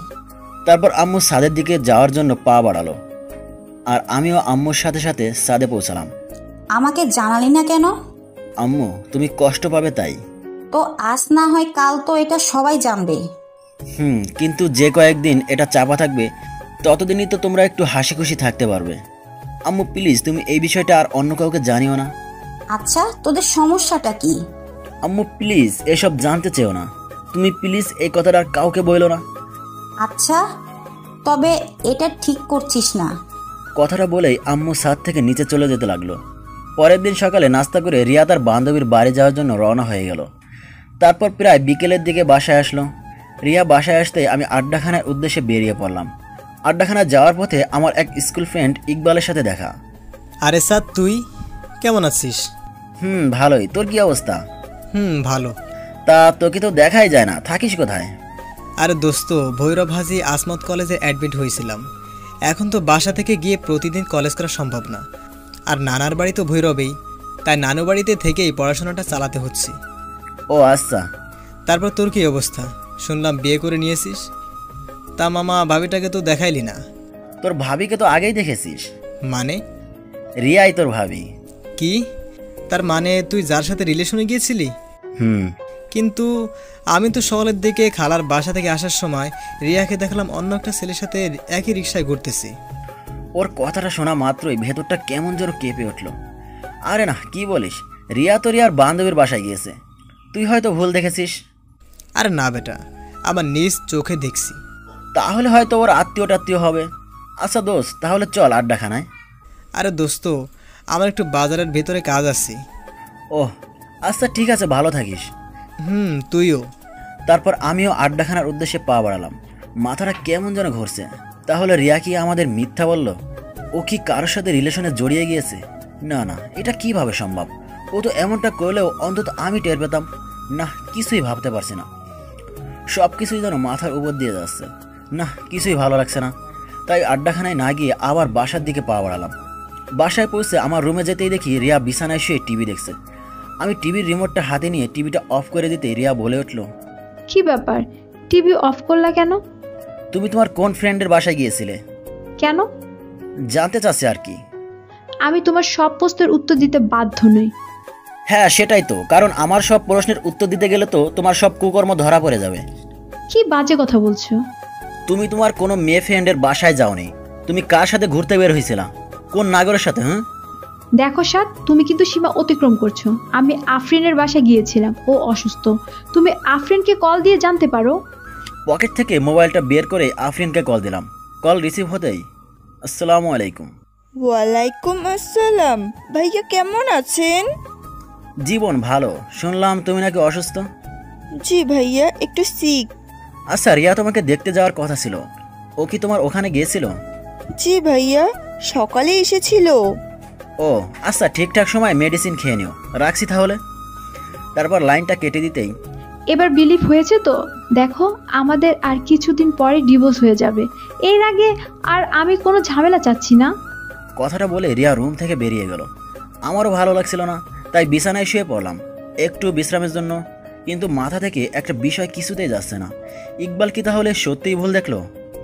21 দিন পর রাত প্রায় 3টা। কোনো এক অজানা কারণে ঘুম ভেঙে গেল। হঠাৎ বিছানার দিকে চোখ দিতে দেখি রিয়া বিছানায় নেই। কি ব্যাপার, এত রাতে রিয়া কোথায় যাবে? মুহূর্তের মধ্যেই আবার ভাবলাম হয়তো টয়লেটে গিয়েছে। কথাটা ভেবে আবার চোখের পাতা বন্ধ করে ঘুমানোর চেষ্টা করলাম। কিন্তু রহস্যময় ব্যাপার হলো, আমার কেন যেন মনে হচ্ছিল কিছু একটা ঝামেলা আছে। না, একটু সজাগ থেকে দেখি তো। টয়লেটে গেলে তো 15 মিনিটে বেশি লাগার কথা না। 20 মিনিট হয়ে যাওয়ার পরও রিয়া কোনো খোঁজ খবর নাই। বিছানা থেকে উঠে দৌড় পায়ে আস্তে আস্তে টয়লেটের দরজার কাছে গিয়ে দরজায় কান রাখতেই যা শুনলাম তা শোনার জন্য মোটেও প্রস্তুত ছিলাম না। ভেতরে যা যা ঘটছে, রিয়া সম্ভবত কারোর সাথে সম্পর্ক জড়িয়ে গেছে, আর তার সাথেই মোবাইলে কলের মাধ্যমে কথা বলছে। বাবু, তুমি একদম টেনশন করো না তো। সাদের সাথে আমার ডিভোর্সটা হয়ে গেলে আমরা বিয়ে করে নিব। কি বলে তুমি এসব? আমি টেনশন করব না তো কে করবে? তোমাকে অন্যের ঘাড়ে রেখে আমি কিভাবে টেনশন মুক্ত থাকি তুমি বলো। আমি বুঝি তো তোমার কষ্ট হয়, কিন্তু আমিও তো তোমাকে ছাড়া ভালো নেই। আর মাত্র 2 মাস 9 দিন, তারপরে আমরা এক হয়ে যাব। না, কথাগুলো আর শুনতে পারছি না। দরজার কাছ কানটা সরিয়ে নিলাম। ভেতরটা কষ্টে আর ঘৃণায় ফেটে যাচ্ছে। আমি কিনা তাকে হারানোর যন্ত্রণা শেষ হয়ে যাচ্ছিলাম। দরজার সামনে দাঁড়িয়ে আছি, প্রায় 10 মিনিট হয়ে গেছে। কিছুক্ষণ পরে রিয়া টয়লেট থেকে বের হতে আমাকে দেখে ধমকে গেল। ভয়ের তো চেহারা নিয়ে রিয়া আমার দিকে এক দৃষ্টিতে তাকিয়ে আছে। স্বাভাবিক হয়ে, কি ব্যাপার, এত ভয় পাচ্ছ কেন? কি হয়েছে? কই না তো। আরে কি হয়েছে আমাকে বলো, ভয় পাইছো? আরে ভয় পেও না, আমি আছি তো, যাও গিয়ে শুয়ে পড়ো। আপনারা কি ভাবছেন এত বড় একটা কাহিনী হয়ে গেল আর আমি ওকে কিছুই বলিনি কেন? কারণ আমি এই কাহিনীটা অনেক আগেই জেনে গিয়েছি। যেদিনও প্রথম আমাকে ডিভোর্সের কথা বলছিল ওই দিনই আমার সন্দেহ হয়েছিল যে কিছু তো একটা গন্ডগোল আছেই। তারপর ইকবালের কথাটা শোনার পর আমার সন্দেহটা আরও তীব্র আকার ধারণ করলো। তারপর রিয়ার ফ্রেন্ড আফরিনকে কল দেওয়ার পর রিয়া আমার সাথে রাগ দেখিয়ে রুমের বাইরে যাওয়ার পর আমি আবারও আফরিনকে কল দিয়েছিলাম। আর আফরিনকে আমি বলি যে আফরিন, রিয়া কখন বাসায় আসবে? সে কি, রিয়া তো সেই কখন চলে গিয়েছে, এখনো বাসায় পৌঁছায়নি। বলো কি, রিয়া তোমার বাসা থেকে কয়টার দিকে বের হয়েছে? এই তো দুপুরে লাঞ্চের পরেই, এই ধরেন 2টার দিকে হবে। ও আচ্ছা ওকে, মোবাইলে ট্রাই করছিলাম আর কি, কিন্তু পাইনি। আমি তো একটু বাইরে, বাসায় গিয়ে দেখি ও আসছে কিনা। এই যে লিসেনার সাহেবেরা, মিথ্যা বলছি বইলা আবার রাগ করেন না ভাইরে, মাঝে মাঝে সত্যিটা সামনে বের করার জন্য কিছুটা মিথ্যা বলতে হয়। ও আচ্ছা, ও হয়তো বাসায় চলে গিয়েছে, আপনি টেনশন করবেন না, আর আমি ওর নাম্বারে ট্রাই করে দেখছি। না না, টেনশনের কিছু নাই, ও বাসাতেই আছে।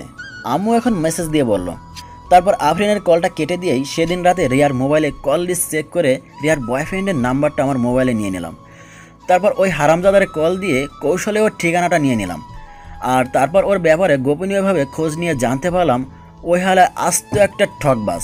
হালার অনেকগুলো জিএফ আছে। আর এই হালার পর হালাগুলো লাইগা আমার কিছু অবুজ লিসেনার ভাইয়েরা আজ সিঙ্গেল। যাই হোক, এই হালার বেস্ট ফ্রেন্ড থেকে জানতে পারলাম ও নাকি অনেক আগে থেকে রিয়াকে পছন্দ করতো। আর আমার সাথে যখনই রিয়ার রিলেশন হয়ে যায়, আর তখন ওই হালায় প্ল্যান করে রিয়ার কাছে আমার কিছু মিথ্যা ইনফরমেশন দিয়ে আমাকে রিয়ার কাছে খারাপ সাজিয়ে আমার সাথে রিয়ার ব্রেকআপ করিয়ে নেয়। আর তারপর রিয়ার একাকিত্ব সময়গুলোতে ও পাশে থাকার অভিনয় করে, ওর দুর্বলতার সুযোগ নিয়ে তাকে প্রপোজ করে রিয়ার ভরসার হাত হয়ে রিয়ার পাশে দাঁড়ানোর আশ্বাস দেয়। আর রিয়াও ব্যাককলার মতো ওর ফাঁদে পাড়া দিয়ে দেয়। আর এই হারামজাদার নামটা হচ্ছে রোহান। আর রোহানের ফ্রেন্ডের সাথে কথা বলে যতটুকু জানতে পারলাম, রিয়া নাকি আমাকে অসম্ভব ভালোবাসতো, কিন্তু রোহানের দেওয়া কিছু ভুল ইনফরমেশনের জন্য ও আমাকে ছেড়ে যেতে বাধ্য হয়েছিল। আর সব কিছু জানার পরও আমি এখনও কেন চুপ করে আছি? রিয়াকে কেন সব কিছু বলে দিচ্ছি না? এই প্রশ্নটা আপনাদের মনে করান আছে, তাই তো? দেখেন, আমি যদি এখন রিয়াকে সব কিছু বলে দেই তাহলে রিয়া আমাকে বিশ্বাস নাও করতে পারে। তাই আমি আর আমার হারামে দুটা বেস্ট লইয়া এতক্ষণ সেই লেভেলের প্ল্যান করলাম। আর আমাদের প্ল্যানটা হচ্ছে, রোহান যখনই তার অন্য জিএফের সাথে মিট করতে যাবে তখনই সরাসরি রিয়াকে সেখানে যে কোনো উপায়ে হাজির করে ওই শালার আসল রূপটা রিয়ার সামনে লাইভ উপস্থাপন করব। এই যে লিসেনার ভাইরা, আপনারা আবার কাউকে এই প্ল্যানের কথা কইেন না, তাইলে রোহান্নার জেনে গেলে সব প্ল্যান ভেস্তে যাবে। তারপর রিয়া কেমনভাবে যেন আমার দিকে বারবার পেছন ফিরে তাকাতে তাকাতে রুমে গিয়ে কাছুমুছু হয়ে শুয়ে পড়লাম। আর এই যে আমিও যাই একটু ঘুমাই গিয়ে। আপনাদের সাথে কথা বলতে বলতে এমনিতে আমার সাদের ঘুমের 12টা বেজে গিয়েছে। Good night. তারপর প্রায় 3 দিন পর আমরা আমাদের প্ল্যানের সফলতার দ্বার প্রান্তে পৌঁছে গেলাম। মানে আজকের রোহান্না তার আরেকটা জিএফ লইয়া কিশোরগঞ্জ নেহাল পার্কে অবস্থান করিয়েছে। আর আমিও রিয়াকে কল দিয়া কইলাম, রিয়া, তোমার আব্বু কিশোরগঞ্জ নেহাল পার্কের সামনে অ্যাক্সিডেন্ট করছে, তুমি এক্ষুনি এখানে চলে আসো। আর তারপর প্রায় 13 মিনিট পরে রিয়া ওখানে এসে হাজির। তারপর দৌড়াতে দৌড়াতে আমার কাছে এসে বলল, সাত, আব্বু কোথায়? আরে শান্ত হও, তোমার আব্বুর কিছুই হয়নি। মানে তাহলে আমাকে যে বললা আব্বু অ্যাক্সিডেন্ট করেছে? মানেটা আমার সাথে আসলেই বুঝতে পারবা। তারপর রিয়ার হাত ধরে নেহাল পার্কে প্রবেশ করে রোহানের পেছন থেকে আমি রিয়াকে ওর কাছে নিয়ে গিয়ে, দেখো তো চিনতে পারো কিনা তোমার এই নাগরকে, যার মিথ্যে মায়া জড়িয়ে গিয়ে আমাকে ভুল বুঝে ছেড়ে চলে গিয়েছিলেন, আবার এখন বিয়ের পরও আমাকে আবার ছেড়ে যাচ্ছ এই ভণ্ডটার জন্য। রিয়া রোহানের সামনে যেতেই রোহানা গেলে একটা ঠাস করে শব্দ শোনাইয়া বুঝতে পারলাম একটা অ্যাকশন ডাইরেক্ট কেলানিতে চলে গেছে। ওই হালা, তোর জন্মের ঠিক আছে? তুই নাকি আমার জন্য 13 নদী পার কইরা আমাকে সেফটি দিতে পারবি? এই তার নমুনা, তুই আমাকে কেন ঠকাইলি? তারপর রিয়া পাশে রাখা একটা আইক্যালা বাঁশ লইয়া রোহান্নার ইচ্ছা মতো কেলাতে লাগলো। অবস্থা বেগদিক দেখা রোহান্নার সাথে রোহান্নার গপটাও বেইমানি করলো। রিয়ার সাথে যোগ করিয়া রোহান্নাকে কেলাইতে লাগলো। আর আমিও সেই লেভেলে ভাব লইয়া ক্যামেরাম্যান সাইজা সব অ্যাকশন কাহিনীগুলা শ্যুট করিতে লাগিলাম। তারপর অবস্থা বেগতিক দেখা আমি রিয়া আর ওই মাইয়াডার কাছে গিয়ে কইলাম, বোন রে, তোরা এই অবুজ পোলাডার আর মারিস না, বেচারি ময়রা যাইব। তারপর দেখলাম মহিলা দুইটা আমার দিকে বাঁশ লইয়া আগাইতে লাগিল। আমি করুণ অবস্থায় পড়িয়া কইলাম, বোন রে, ওই হালারে মার, ইচ্ছা মতো মার, তোরা মারতে থাক, আমি তোদের লাইগা ঠান্ডা পানি লইয়া আসতেছি। ইস, বোন দুইটা একেবারে হাবাইয়া গেছে। তারপর ফট কইরাই একেবারে হুসাইন বোল্টের গতিতে হাইটটা ঠান্ডা পানির সন্ধানে রওনা হইয়া গেলাম। তারপর পানি লইয়া যেই পৌঁছালাম দেখি মাইয়াদেরা রোহান্নারে মাইরে একেবারে হতাইয়া দিছে। আমি দৌড়াইয়া গিয়া রোহান্নার কাছে গিয়া কইলাম, হায় হায়, তোমরা ওরা মেরে ফেলছো নাকি? উল্টো আর ওই দুই মহিলা কইল, মেরে ফেলছি, ভালোই করছি, নয়তো আরও অনেকগুলো মেয়ের জীবনও নষ্ট করতো। তারপর রোহান্নারে তাড়াতাড়ি অ্যাম্বুলেন্সে কইরা মেডিকেলে পাঠাইয়া ওই মহিলাটারে ওর বাড়িতে পাঠাইয়া আমার সাথের মহিলাটারে আমার সাথে লইয়া বাড়ির উদ্দেশ্যে ভাগা দিলাম। বাড়িতে আইসা ফ্রেশ হইয়া যেই আমার রুমে গেলাম, দেখি মাইয়া আমার সেই লেভেলে দুঃখী ভাব লইয়া চোখের জল ফেলাইতেছে। আমি ওর কাছে গিয়ে, রিয়া প্লিজ কান্না করো না, যা হওয়ার তা তো হয়েই গেছে। তুই না হয় আমারে ভালোবাসিস নাই, তাই অন্য একটা মেয়ের সাথে রিলেশনে যাইতে পারছিলি, কিন্তু রোহান্না, তোরা ছেলে জাতটাই খারাপ। একটু আগে কি বললা আমি অন্য কারোর সাথে রিলেশনে গিয়েছিলাম? মানে? হ্যাঁ, আমার কাছে প্রুফ আছে। প্রুফ কোত্থেকে দেখাবে? আমি তো রিয়া ছাড়া অন্য কারোর সাথে সম্পর্কে যাইনি। কি? কোথায় দেখাও তো। ওর মোবাইলে একটা ভিডিও দেখিয়ে। ওই মেয়েটাকে? আমি ভালো করে বুঝতে পারলাম এটা আদ্রিতা, ও আমার ফ্রেন্ড, মামুনের ছোট বোন। এটা তো আদ্রিতা। কয় নাম্বার জিএফ এটা? What, you are mad? এটা আমার ফ্রেন্ডের বোন। বাসায় যাওয়ার জন্য রাস্তায় দাঁড়িয়েছিল রিক্সার জন্য, তো আমিও তখন তাদের বাসায় ওইদিকেই যাচ্ছিলাম, তাই ওকে ওর বাসায় নামিয়ে দিয়েছি। মিথ্যা কেন বলবো? তোমার আর ওর সাথে রিলেশন আছে? দেখ ভাই, আমি তোর সত্যিটাই বলছি। এখন তুই বিশ্বাস করলে করতে পারিস, আর অবিশ্বাস করলেও করতে পারিস। তোর বিশ্বাস বা অবিশ্বাসে আমার কিচ্ছু যায় আসে না। হ্যাঁ, সেটাই তো। আমি তোমার লাইফে না থাকলেও তো তোমার কিচ্ছু হবে না, তোমার তো আবার অভাব নেই। মুখ সামলে কথা বলবা। আমি আর সবার মতো না, একজনকে রেখে আর একজনকে সামলাতে জানি না। ও, তা এখন আমি রিলেশনে গিয়েছি তাতেই দোষ? আর তুমি যে রাস্তায় বসে তোমার নিউ জিএফ আনিতাকে আমাদের বিয়ে 9 দিন পরও নিজের হাতে ফুচকা খাইয়ে দিয়েছো। ওর মুখে এই কথাটা শোনা মাত্রই আমার নিজেকে সামলে রাখতে পারলাম না। ওর গালে একটা কষিয়ে থাপ্পড় বসিয়ে দিলাম। গালে হাত দিয়ে আমার দিকে অবাক হয়ে তাকিয়ে চোখের কোণে পানি টলমল করছে। সাত, তুমি? হ্যাঁ, আমি অনেক সহ্য করেছি তোমার এই ফালতু বকবকানি, মিথ্যা অপবাদ আর কত দেবা। আমার লাইফটা তুমি বরবাদ করে দিয়েছো। আনিতা আমার ভাগ্নি হয়, ও মাত্র ক্লাস 6-এ পড়ে, আর তুমি ওকেও রেহাই দিলে না। একটা মানুষের মনের চিন্তাধারা যে এতটা নিচু আর এত জঘন্য হতে পারে তা আমার ভাবা ছিল না। আর শোনো, আমি এই রিয়া ছাড়া অন্য কাউকে মন দিতে পারিনি, তাই অন্য কারোর সাথে সম্পর্কেও জড়াতে পারিনি। তুমি আদ্রিতা আর আনিতার সাথে কথা বলে দেখতে পারো, আর এই দুইজনই তোমার কথা খুব ভালোভাবেই জানে, আর তারা এও জানে যে তুমি আমার বিবাহিত স্ত্রী। কি? তাহলে আফরিনও আমার সাথে বেইমানি করলো? মানে? আমার হাত ধরে। চলো এক্ষুনি আফরিনের বাসায় যাব। তোমার প্রয়োজন থাকলে তুমি যাও, আমি যেতে পারবো না। ও, তার মানে তোমার মনেও ভেজাল আছে, তাই তুমি যেতে চাচ্ছ না? আচ্ছা ঠিক আছে, চলো। তারপর রিয়াকে নিয়ে বাইকে করে সোজা আফরিনের বাসার উদ্দেশ্যে রওনা হলাম। প্রায় 10 মিনিট পর আফরিনের বাসায় পৌঁছে কলিং বেল চাপ দিতেই আফরিন দরজা খুলে আমাদের দুজনকে একসাথে দেখে কিছুটা ভয় পেয়ে গেল। রিয়া, এই সময় তুই? আমাকে তো আসার আগে জানাইলেও পারতি। আচ্ছা, তোমার শরীরের অবস্থা এখন কেমন? জি ভাইয়া, ভালো। কি রে আফরিন, ঘরে আসতে বলবি না? হ্যাঁ, সে কি, ঘরে আয়। তারপর আমি আর রিয়া আফরিনের ঘরে যেতেই রিয়া আফরিনকে জিজ্ঞেস করলো, আফরিন, তোর হাজবেন্ড কোথায়? ও তো অফিসে একটু বাইরে গিয়েছে। ও দেখ আফরিন, তুই অসুস্থ, তাই তোকে আর প্রেশার ক্রিয়েট করতে চাচ্ছি না। তুই শুধু এতটুকু বলে দে যে আমি তোর কোনো ক্ষতি করেছি কিনা, যার জন্য আমাকে তুই এত বড় শাস্তি দিলি। আমি এবার কি করলাম? তুই গত মাসে আমাকে কয়েকটা ছবি দেখিয়েছিলি যেখানে সাদ আনিকাকে ফুচকা খাইয়ে দিচ্ছে, আর তুইও বলেছিলি যে সাদের সাথে নাকি আনিতার সম্পর্ক রয়েছে, আর এটা তুই আনিতার মুখ থেকে জেনেছিলি। চুপ হয়ে নিজের দিকে তাকিয়ে বসে আছে। কি ব্যাপার, কিছু বলছিস না যে? তুই আমার সাথে এটা কেমনে করলি? অন্তত তুই তো জানতিস আমি সাদকে যে কতটা ভালোবাসতাম। ওর সাথে সম্পর্ক যাওয়ার কিছুদিন পরেই রোহান আমাকে আজে বাজে কিছু মিথ্যা নাটক সাজিয়ে আমার কাছে সাদকে খারাপ বানিয়ে দেয়, আমাকে সাদের জীবন থেকে সরিয়ে দিয়েছিল। ভেবেছিলাম বিয়ের পর অন্তত সাদকে আমি আমার রূপের জালে ফাঁসিয়ে আমার প্রেমে ফেলে দিব। ভাবতাম ও তো অন্য কারোর সাথে রিলেশন বিয়ের আগে করেছে, বিয়ের পর তো অনেকেই আছে যারা ভুলে যায়। অথচ দেখ সাদ কিন্তু আমি ছাড়া কখনো কারোর সাথে রিলেশনে যায়নি। ওই ছেলেটা আমার সুখের জন্য সব কিছু করেছে, আর বিনিময় আমি তাকে শুধু কষ্টই দিয়েছি। তুই জানিস আফরিনও আমাকে কতটা ভালোবাসে।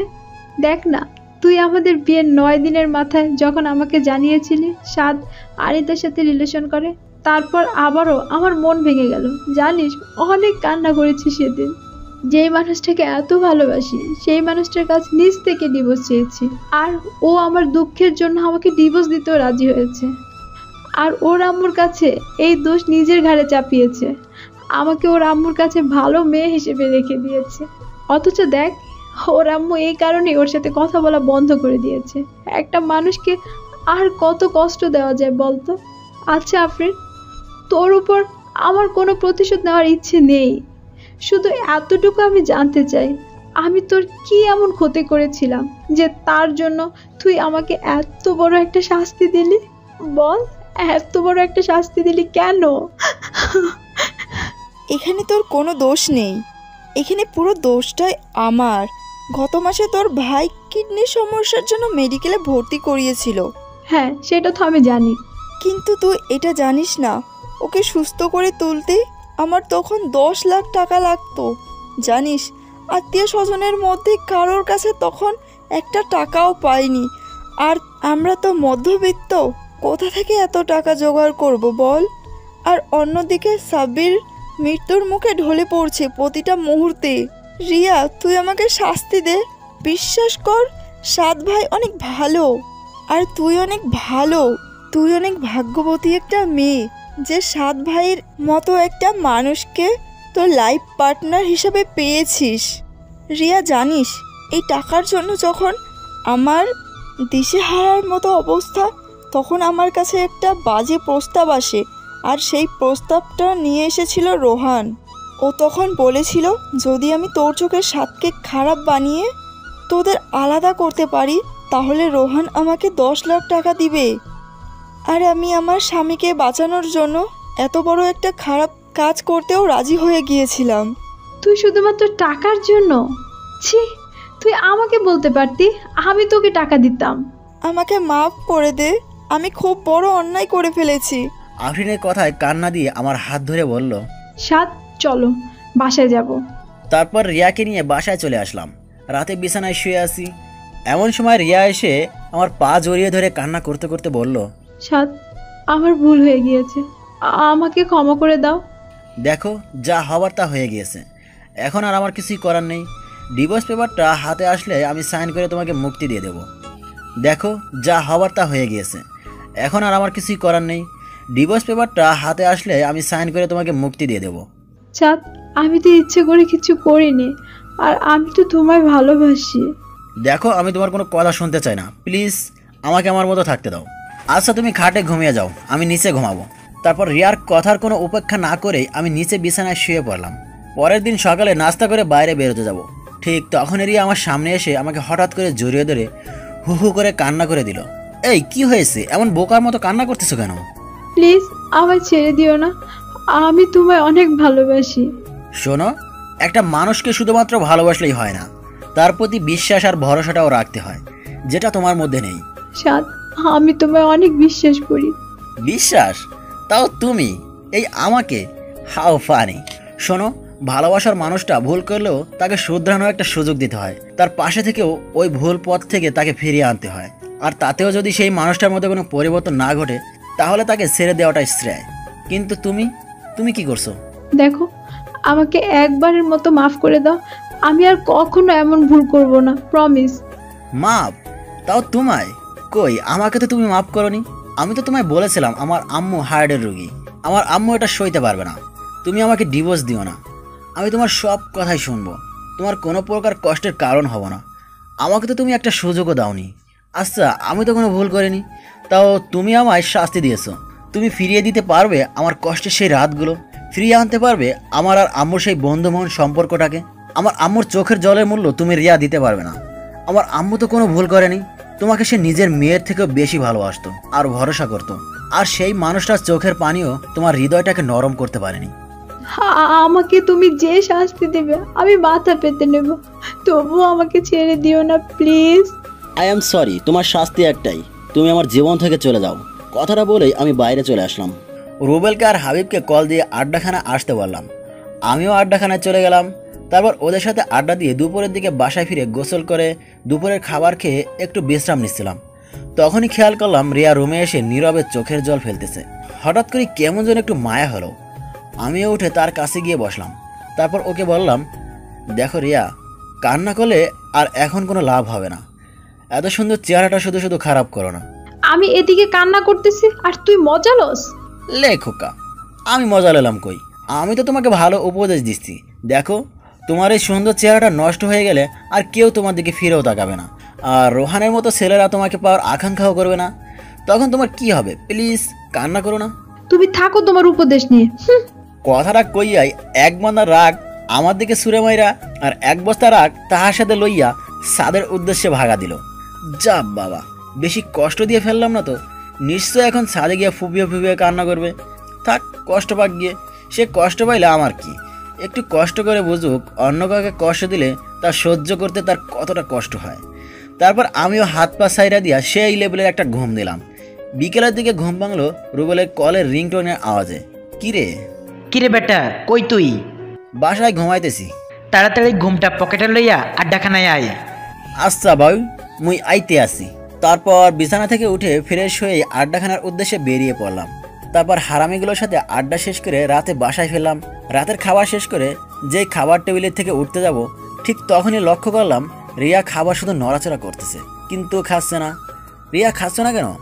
আমার দিকে করুণ দৃষ্টিতে তাকিয়ে। আমার খেতে ইচ্ছে করে না। মা আমার, তোমার কি কিছু হয়েছে? না বাবা, আমি ঠিক আছি। বিকেলে হালকা কিছু খেয়েছি তো, তাই ক্ষুধা মরে গিয়েছে। আচ্ছা, জোর করে খেয়ে নাও। কথাটা বলেই আমি আমার রুমে এসে কানে হেডফোন গুঁজে গান শুনতে শুনতে ঘুমিয়ে পড়লাম। 3 দিন পর রাতে বিছানায় শুয়ে আছি, এমন সময় রিয়া আমার কাছে এসে বলল, আমার কিছু বলার ছিল। বলো। তুমিই তো বলো, ছেড়ে যাওয়া না, মানিয়ে নেওয়াটাই ভালোবাসা। তাহলে তুমি আমাকে এখন ছেড়ে দিচ্ছ কেন? দেখো, তুমি যদি ভুল করতে বা আমার শুধু মাত্র ছেড়ে যেতে, তাহলে আমি তোমায় মানিয়ে নিতাম। কিন্তু তুমি তো আমাকে শুধু ছেড়ে যাওনি, আমাকে দিনের পর দিন ঠকিয়েছো। বিয়ের আগে না হয় আমাকে কিছু না বলে তুমি ছেড়ে গিয়েছিলে, কারণ আমি শুধুমাত্র একাই কষ্ট পেতাম। কিন্তু বিয়ের পর তুমি শুধু আমাকে ছেড়ে যাচ্ছিলে না, ছেড়ে যাচ্ছিলে আমার মা বাবা সবাইকে। তাদের বিশ্বাসের বুকে তুমি নিজ হাতে ছুরি চালিয়েছো। তারপরও আমি সব কিছু মেনে নিতাম, কিন্তু তুমি আমাকে ছেড়ে গিয়ে অন্য কারোর সাথে সম্পর্কে জড়িয়ে গিয়েছো। আচ্ছা, কখনো যদি আমার ফ্যামিলির কেউ জানতে পারে তুমি আমাকে রেখে অন্য একটা ছেলের সাথে, তোমার এই সুন্দর চেহারাটা দেখলেও এখন আমার অসম্ভব ঘৃণা হয়। আর তুমি কথায় কথায় বলো তুমি আমায় ভালোবাসো। আচ্ছা, এটাকে সত্যি ভালোবাসা? তুমি কোথাকার কোন ছেলের কথায় আমাকে অবিশ্বাস করে ফেললে? আমাকে একটাবার অন্তত জিজ্ঞেস তো করতে পারতে। আর আমাকে জিজ্ঞেস না করলেও তো তুমি অন্তত একটু খোঁজ নিয়ে দেখতে। তুমি আমায় অন্য একটা মানুষের কথায় হুট করে ছেড়ে দিলে। তা কাল যে অন্য কেউ এসে তোমাকে একটা কথা বানিয়ে মিথ্যা প্রুফ দেখালে আবার আমাকে ছেড়ে যাওয়া না, তার কোনো ভরসা তো নেই। আগে ভালোবাসার মানুষটাকে বিশ্বাস করতে শেখো, নয়তো জীবনেও সবটুকু ভালোবাসা উজাড় করে দিলেও তুমি তার সাথে কখনোই সুখী হবা না। সুখটা হচ্ছে মানুষের নিজের রুচির আর বিলাসিতার উপর নির্ভর করে। যার রুচি আর বিলাসিতা যত কম, তার সুখ ততই বেশি। যাও, অনেক রাত হয়ে গিয়েছে, ঘুমিয়ে পড়ো। আচ্ছা, আমাকে কি কখনো তুমি ক্ষমা করবে না? রিয়া, ঘুমাও গিয়ে, অনেক রাত হয়ে গেছে। তার মানে আমাকে তুমি ক্ষমা করবেই না? রিয়া প্লিজ ডিস্টার্ব করো না তো, ঘুমাও প্লিজ। পরের দিন বিকেলের দিকে হারামিগুলোর সাথে আড্ডা দিতেছি, এমন সময় আম্মুর কল পেয়ে একটানায় চমকে উঠলাম। আম্মু আমার সাথে রিয়া আর আমার ডিভোর্সের কথা জানার পর আর আমার সাথে কথা বলেনি, আর আজ কল দিয়ে দিল। আমি তাড়াহুড়ো করে কলটা রিসিভ করতেই ওপাশ থেকে আম্মু ভয়াতে কণ্ঠে বলে উঠল, স্যার বাসায় আই এক্ষুনি। রিয়া কেমন যেন করছে, মনে হয় উল্টাপাল্টা কিছু খেয়েছে, ওর অবস্থা খুবই খারাপ, তুই তাড়াতাড়ি আয়। আমি আর এক মুহূর্তের জন্য দেরি না করে বাসার উদ্দেশ্যে দৌড় দিলাম। আমার এমন পাগলামো দেখে রুবেল আর হাবিব ও আমার সাথে সাথে দৌড় দিল। সাদ, কি হয়েছে? কিছু বলতে পারছি না, শুধু দৌড়াচ্ছি। সাদ প্লিজ, কি হয়েছে বল। প্লিজ তোরা আমার সাথে আয়, রিয়ার যেন কি হয়েছে। তারপর বাসায় পৌঁছে যেই রিয়ার কাছে গেলাম, দেখি ওর মুখ দিয়ে লালা বের হচ্ছে আর অনেক বমি করতেছে। ওকে আমি কোলে নিতেই ওর হাত থেকে বিষের একটা ছোট বোতল ফ্লোরে পড়লো। সাদ, আমি গাড়ি বের করে আনছি, তুই রিয়াকে বাইরে নিয়ে আয়। তারপর রিয়াকে কোলে নিয়ে আমি গাড়িতে উঠিয়ে মেডিকেলের উদ্দেশ্যে রওনা হলাম। মেডিকেলে পৌঁছে তাড়াহুড়ো করে রিয়াকে ইমার্জেন্সিতে ভর্তি করালাম। আমি অপারেশন থিয়েটারে বাইরে বসে আছি। এমন সময় আব্বু এসে আমার কাছে এসে আমার পিঠে হাত রেখে চিন্তা করিস না বাবা, সব ঠিক হয়ে যাবে। একটা দীর্ঘশ্বাস ছেড়ে, ওর কিছু হয়ে গেলে আমি ওর আব্বু আম্মুকে কি জবাব দেব? এই তুই এমনভাবে বলছিস কেন? সব ঠিক হয়ে যাবে তো। তাই যেন হয়। প্রায় ঘন্টাখানেক পরেই অপারেশন থিয়েটার থেকে ডক্টর বেরিয়ে আসলো। আমি ডক্টরের কাছে গিয়ে জিজ্ঞেস করলাম, ডক্টর, রোগীর কি অবস্থা? আপনারা সঠিক টাইমে নিয়ে আসতে পেরেছেন, তাই রোগীর তেমন কোনো প্রবলেম হয়নি। রোগী ঠিক আছে, আপনি চাইলেও একা গিয়ে ওনার সাথে দেখা করতে পারেন, তবে লক্ষ্য রাখবেন রোগী যেন বেশি কথা না বলে। তারপর আমি রিয়ার কাছে যেতেই দেখি রিয়া নিথর হয়ে বেডে শুয়ে আছে। আমি ওর কাছে গিয়ে ওর কাছে বসে ওর মাথায় হাত বুলাতে বুলাতে বললাম, এখন কি কিছুটা ভালো লাগছে? তুমি এই বোকামোটা না করলেও পারতে, যদি কিছু একটা হয়ে যেত। তাহলে তো ভালোই হতো, সবাই মুক্তি পেয়ে যেত। আমার মতো মেয়েদের এই পৃথিবীতে না থাকাটাই ভালো। অন্তত আমার জন্য অনেকগুলো মানুষের জীবনের সুখগুলো হারিয়ে যেত না। তোমরা মেয়েরা একটা জিনিস খুব ভালো পারো, সেটা কি জানো? অভিমান। এই অভিমানটা কখনো অন্য কারোর উপর দেখিয়ে বেশ কয়েকটা মানুষের জীবন বিপদে ফেলে দাও, আবার কখনো নিজের উপর দেখিয়ে বোকার মতো নিজেকে শেষ করে দাও।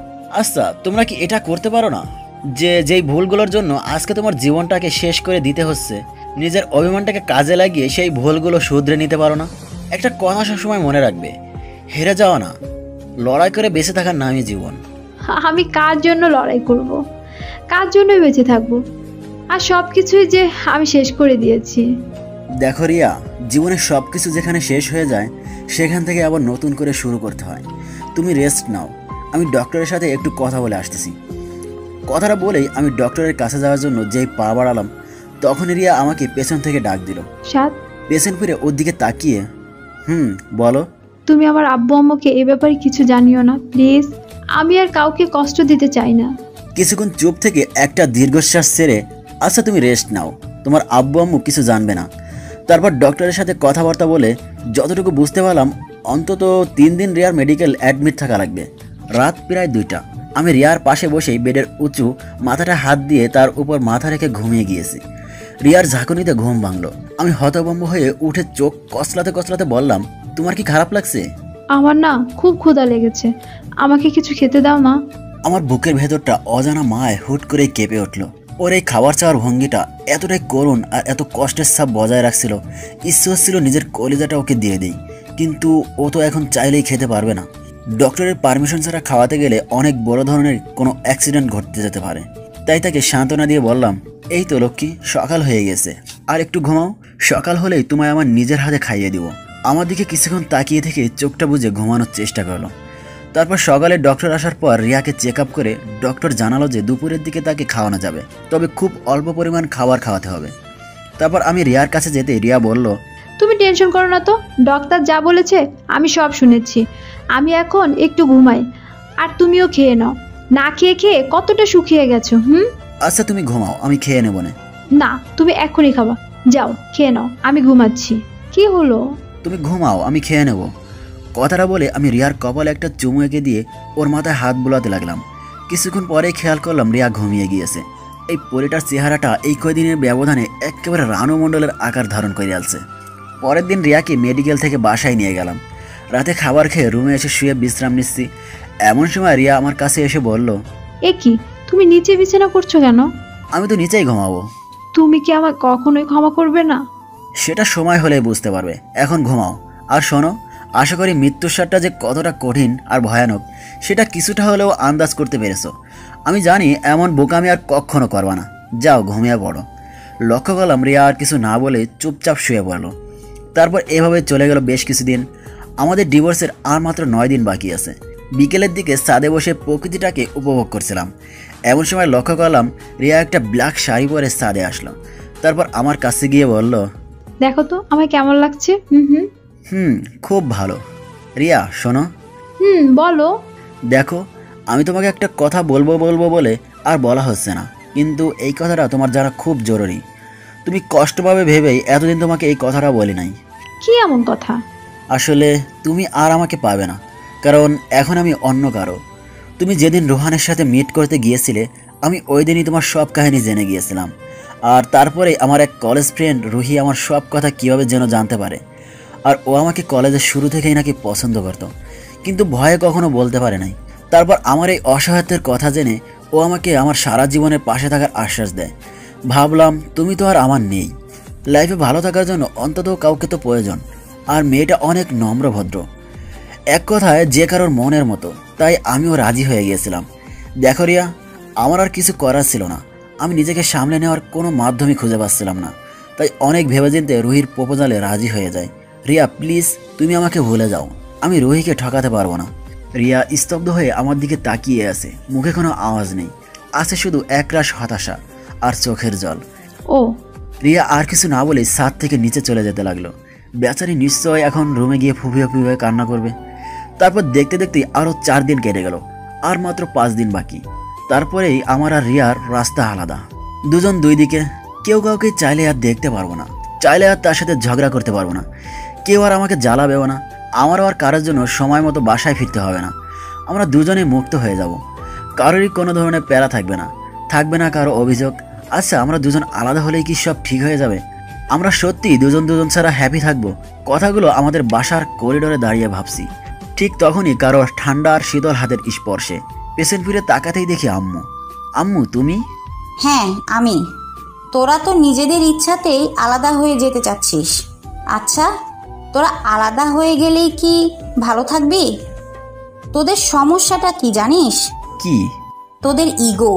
এই ইগোটাকে তোরা প্রাধান্য দিতে গিয়ে তোরা নিজেরাই হেরে যাচ্ছিস, আর জিতে যাচ্ছে ইগো।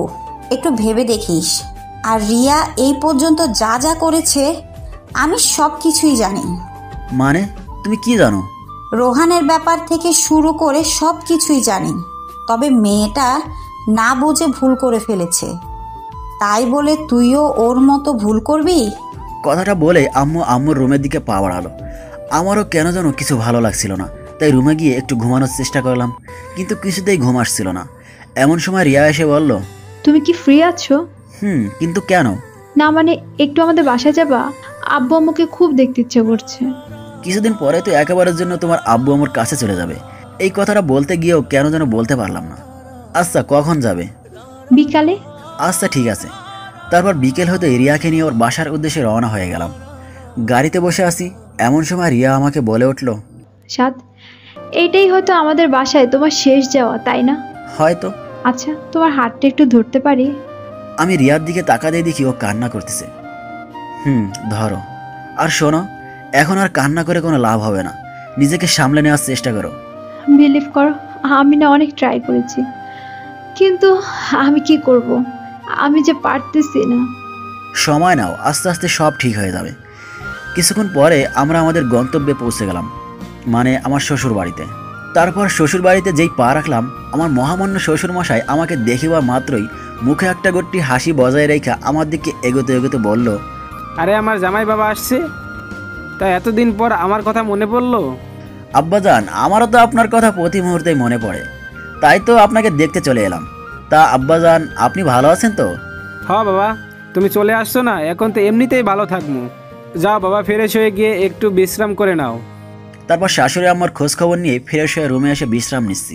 এমন সময় শাশুড়ি আম্মা আইসা আমার আব্বু আম্মু সহ আমার 14 গোষ্ঠীর খবর লইয়া আবারও আমার একা রুমে থইয়া আমার শাশুড়ি আম্মা ভাগা দিল। তারপর ঘণ্টাখানেক শ্বশুর বাড়িতে কাটাইয়া আবারও রিয়ারে লইয়া আমাদের বাসার উদ্দেশ্যে রওনা হইলাম। পরের দিন আর মাত্র 2 দিন, এই 2টা দিনই আমি আর রিয়া একসাথে থাকতে পারবো। তারপরেই সব শেষ। দুপুরের দিকে মোবাইলে কলিং রিংটোনটা বেজে উঠতেই দেখি রুবেলের কল। কি রে সাদ, তুই এখন একটু আমাদের আড্ডাখানায় আয় তো। এখন আসতে পারবো না, আমার ভালো লাগছে না। দোস্ত, খুব জরুরি দরকার, প্লিজ তুই আয়। কি জানো কি ভেবে বলে দিলাম। আচ্ছা ঠিক আছে, আসতেছি। তারপর হাতে টি শার্টটা নিয়েই আড্ডাখানার উদ্দেশ্যে বেরিয়ে পড়লাম। ওখানে যেতেই দেখি রুবেলের সাথে রিয়ার আব্বুও বসা। আমি রিয়ার আব্বুর কাছে গিয়েই, আব্বা আপনি এখানে? তো বাসায় চলেন। উনি দাঁড়িয়ে আমার কাঁধের ওপর হাত দিয়ে একটা দীর্ঘশ্বাস ছেড়ে, না বাবা, বাসায় যাব না। সে কি, কেন? তুমি অন্তত আমাকে জানাতে পারতে, তোমরা নিজেদের ইচ্ছে অনুযায়ী আলাদা হয়ে যাচ্ছ। আব্বা আপনি এসব কেমনে জানলেন? কালকে রিয়াকে দেখে কেমন যেন মন মরা লাগছিল। পরে দেখলাম যে রিয়া ওয়াশরুমে গিয়ে কান্না করতেছে। আমার তখনই সন্দেহ হয় তোমাদের মধ্যে কিছু একটা হয়েছে। তারপর খোঁজ খবর নিয়ে জানতে পারলাম তোমরা আলাদা হয়ে যাচ্ছ। আচ্ছা, তোমাদের সমস্যাটা আমি জানতে চাই না, শুধু আমার কষ্টটা এখানেই। তোমরা আমাদের কিছু না জানিয়েই, দেখো বাবা, আমি জানি আমার মেয়ের সাথে কেউই খুশি হতে পারবে না, কিন্তু তোমাকে দেখে আমি ভরসা পেয়েছিলাম অন্তত তুমি আমার মেয়েকে বুঝতে পারবে, তাকে কখনো ছেড়ে যাবা না। আচ্ছা, আমার একটু তাড়া আছে, আমি যাচ্ছি। আব্বা শোনেন, রিয়ার আব্বু আমার কথায় কান না দিয়েই গাড়িতে উঠে ওনার মতো উনি চলে গেল। আমিও কোনো কিছু ভাবতে পারছি না কি থেকে কি হয়ে গেল। পরের দিন রিয়াকে নিয়ে উকিলের অফিসের উদ্দেশ্যে রওনা হয়েছি। আজকে হয়তো আমাদের বিশ্বটা আলাদা হয়ে যাবে, আর মাত্র কয়েকটা মিনিট আমরা স্বামী স্ত্রী হিসেবে থাকব। লক্ষ্য করলাম রিয়া স্তব্ধ হয়ে গাড়িতে বসে আছে, মুখে একটুও হাসি নেই, আছে শুধু হাহাকার, বিষাদের যন্ত্রণার চাপ। মেয়েটা নিজেও কখনো ভাবেনি তাকে একদিন এমন একটা কঠিন পরিস্থিতির শিকার হতে হবে। গাড়ি থেমে যাওয়ার আওয়াজে বাইরে তাকাতেই দেখি আমরা আমাদের গন্তব্যে চলে এসেছি। গাড়ি থেকে নেমে রিয়াকেও নামতে বললাম। তারপর রিয়াকে নিয়ে উকিলের অফিসে ঢুকতেই উকিল সাহেব আমাদের বসতে বললেন। রিয়ার দিকে তাকাতেই দেখি ও আনমনা হয়ে মানসিক রোগীর মতো স্তব্ধ হয়ে আছে। আমি রিয়াকে একটা ঝাঁকুনি দিয়ে, রিয়া তুমি ঠিক আছো তো? আমার ঝাঁকুনিতে ওর ঘোর কাটে। হ্যাঁ, আমি ঠিক আছি। উকিল সাহেবকে উদ্দেশ্য করে, আমরা এই 3 মাসে যতটুকু বুঝতে পারলাম আমরা কখনোই আলাদা হয়ে ভালো থাকতে পারবো না, সো আমরা ডিভোর্স চাচ্ছি না। আমার মুখে এই কথাটা শোনা মাত্রই রিয়া হা হয়ে আমার দিকে তাকিয়ে আছে, মনে হচ্ছে আমাকেও এর আগে কখনোই দেখে নাই। তারপর আমি রিয়ার হাতটা ধরে হ্যাঁচকা টান দিয়ে রিয়ার থেকে উঠিয়ে একটা মুচকি হাসি দিয়ে বললাম, এই যে মিস চলেন, বাসায় যেতে হবে। তারপর রিয়াও একটা সেই লেভেলের হাসি মাইরা কইল, চলেন। তারপর সোজা গাড়িতে উঠাই বাড়ির উদ্দেশ্যে রওনা হইলাম। গাড়িতে বসে আছি, এমন সময় রিয়া বলে উঠল, আচ্ছা একটা কথা আমি কিছুতেই মিলাতে পারছি না। কি কথা? তোমার রুহির কি হবে গো? লেখোগা, তাই তো। আচ্ছা সমস্যা নাই, তোমার সতীন বানায় নিব। কি হারামজাদা, তুই শুধুই আমার, অন্য কেউ ভাগ বসাতে আসলে মেরে তক্তা বানিয়ে দিব। ভাইরে, এইবার আমার কলার স্যার, আর রুহি বলতে কেউ নাই, ওটা এমনি তোমাকে বলেছিলাম। কি তার মানে তুই আমাকে কষ্ট দেওয়ার জন্য? ওরে আমার সোনাটা, তোমাকে কষ্ট দেওয়ার জন্য বলে নাই তো, তুমি যেন আমাকে কখনো ছেড়ে না যাও, ওই জন্য এটা করেছি। এখন তো বুঝতে পারছো প্রিয় মানুষটা অন্য কারো হয়ে গেলে কতটা কষ্ট হয়। I am really sorry. এই লক্ষ্মী, সরি বলা লাগবে না। তারপর বাসায় ফিরতে আম্মু আমাদের দুইটারে এক লগে দেখা সেই লেভেলের শখ খাইয়া ফিট হইয়া গেল। আর খুশিতে গদগদ করতে আমার পেটে একখানা গুতা মারা কইল, আমার কিন্তু খুব তাড়াতাড়ি একটা নাতি চাই। আমিও এক ডিব্বা লজ্জা লাইয়া ওই স্থান থেকে ভাগা দিয়া সোজা আমার রুমে আইসা শুইয়া ঘুমাইতে লাগলাম। রাতের খাওয়া দাওয়া শেষ করে রুমে আসতেই রিয়াকে কইলাম, বউ গো। বলো আমার পরাণের স্বামী। আম্মা আজকে কি কইছিল মনে আছে? ওনাকে নাকি একটা নাতি আইনা দিতে হইব। যা, তোমার লজ্জা শরম নাই? পাঠকদের সামনে এসব কথা বলছো? তাই তো। ভাই যান ভাগেন, আপনাদেরকে আর কিছুই কম যাইতো না।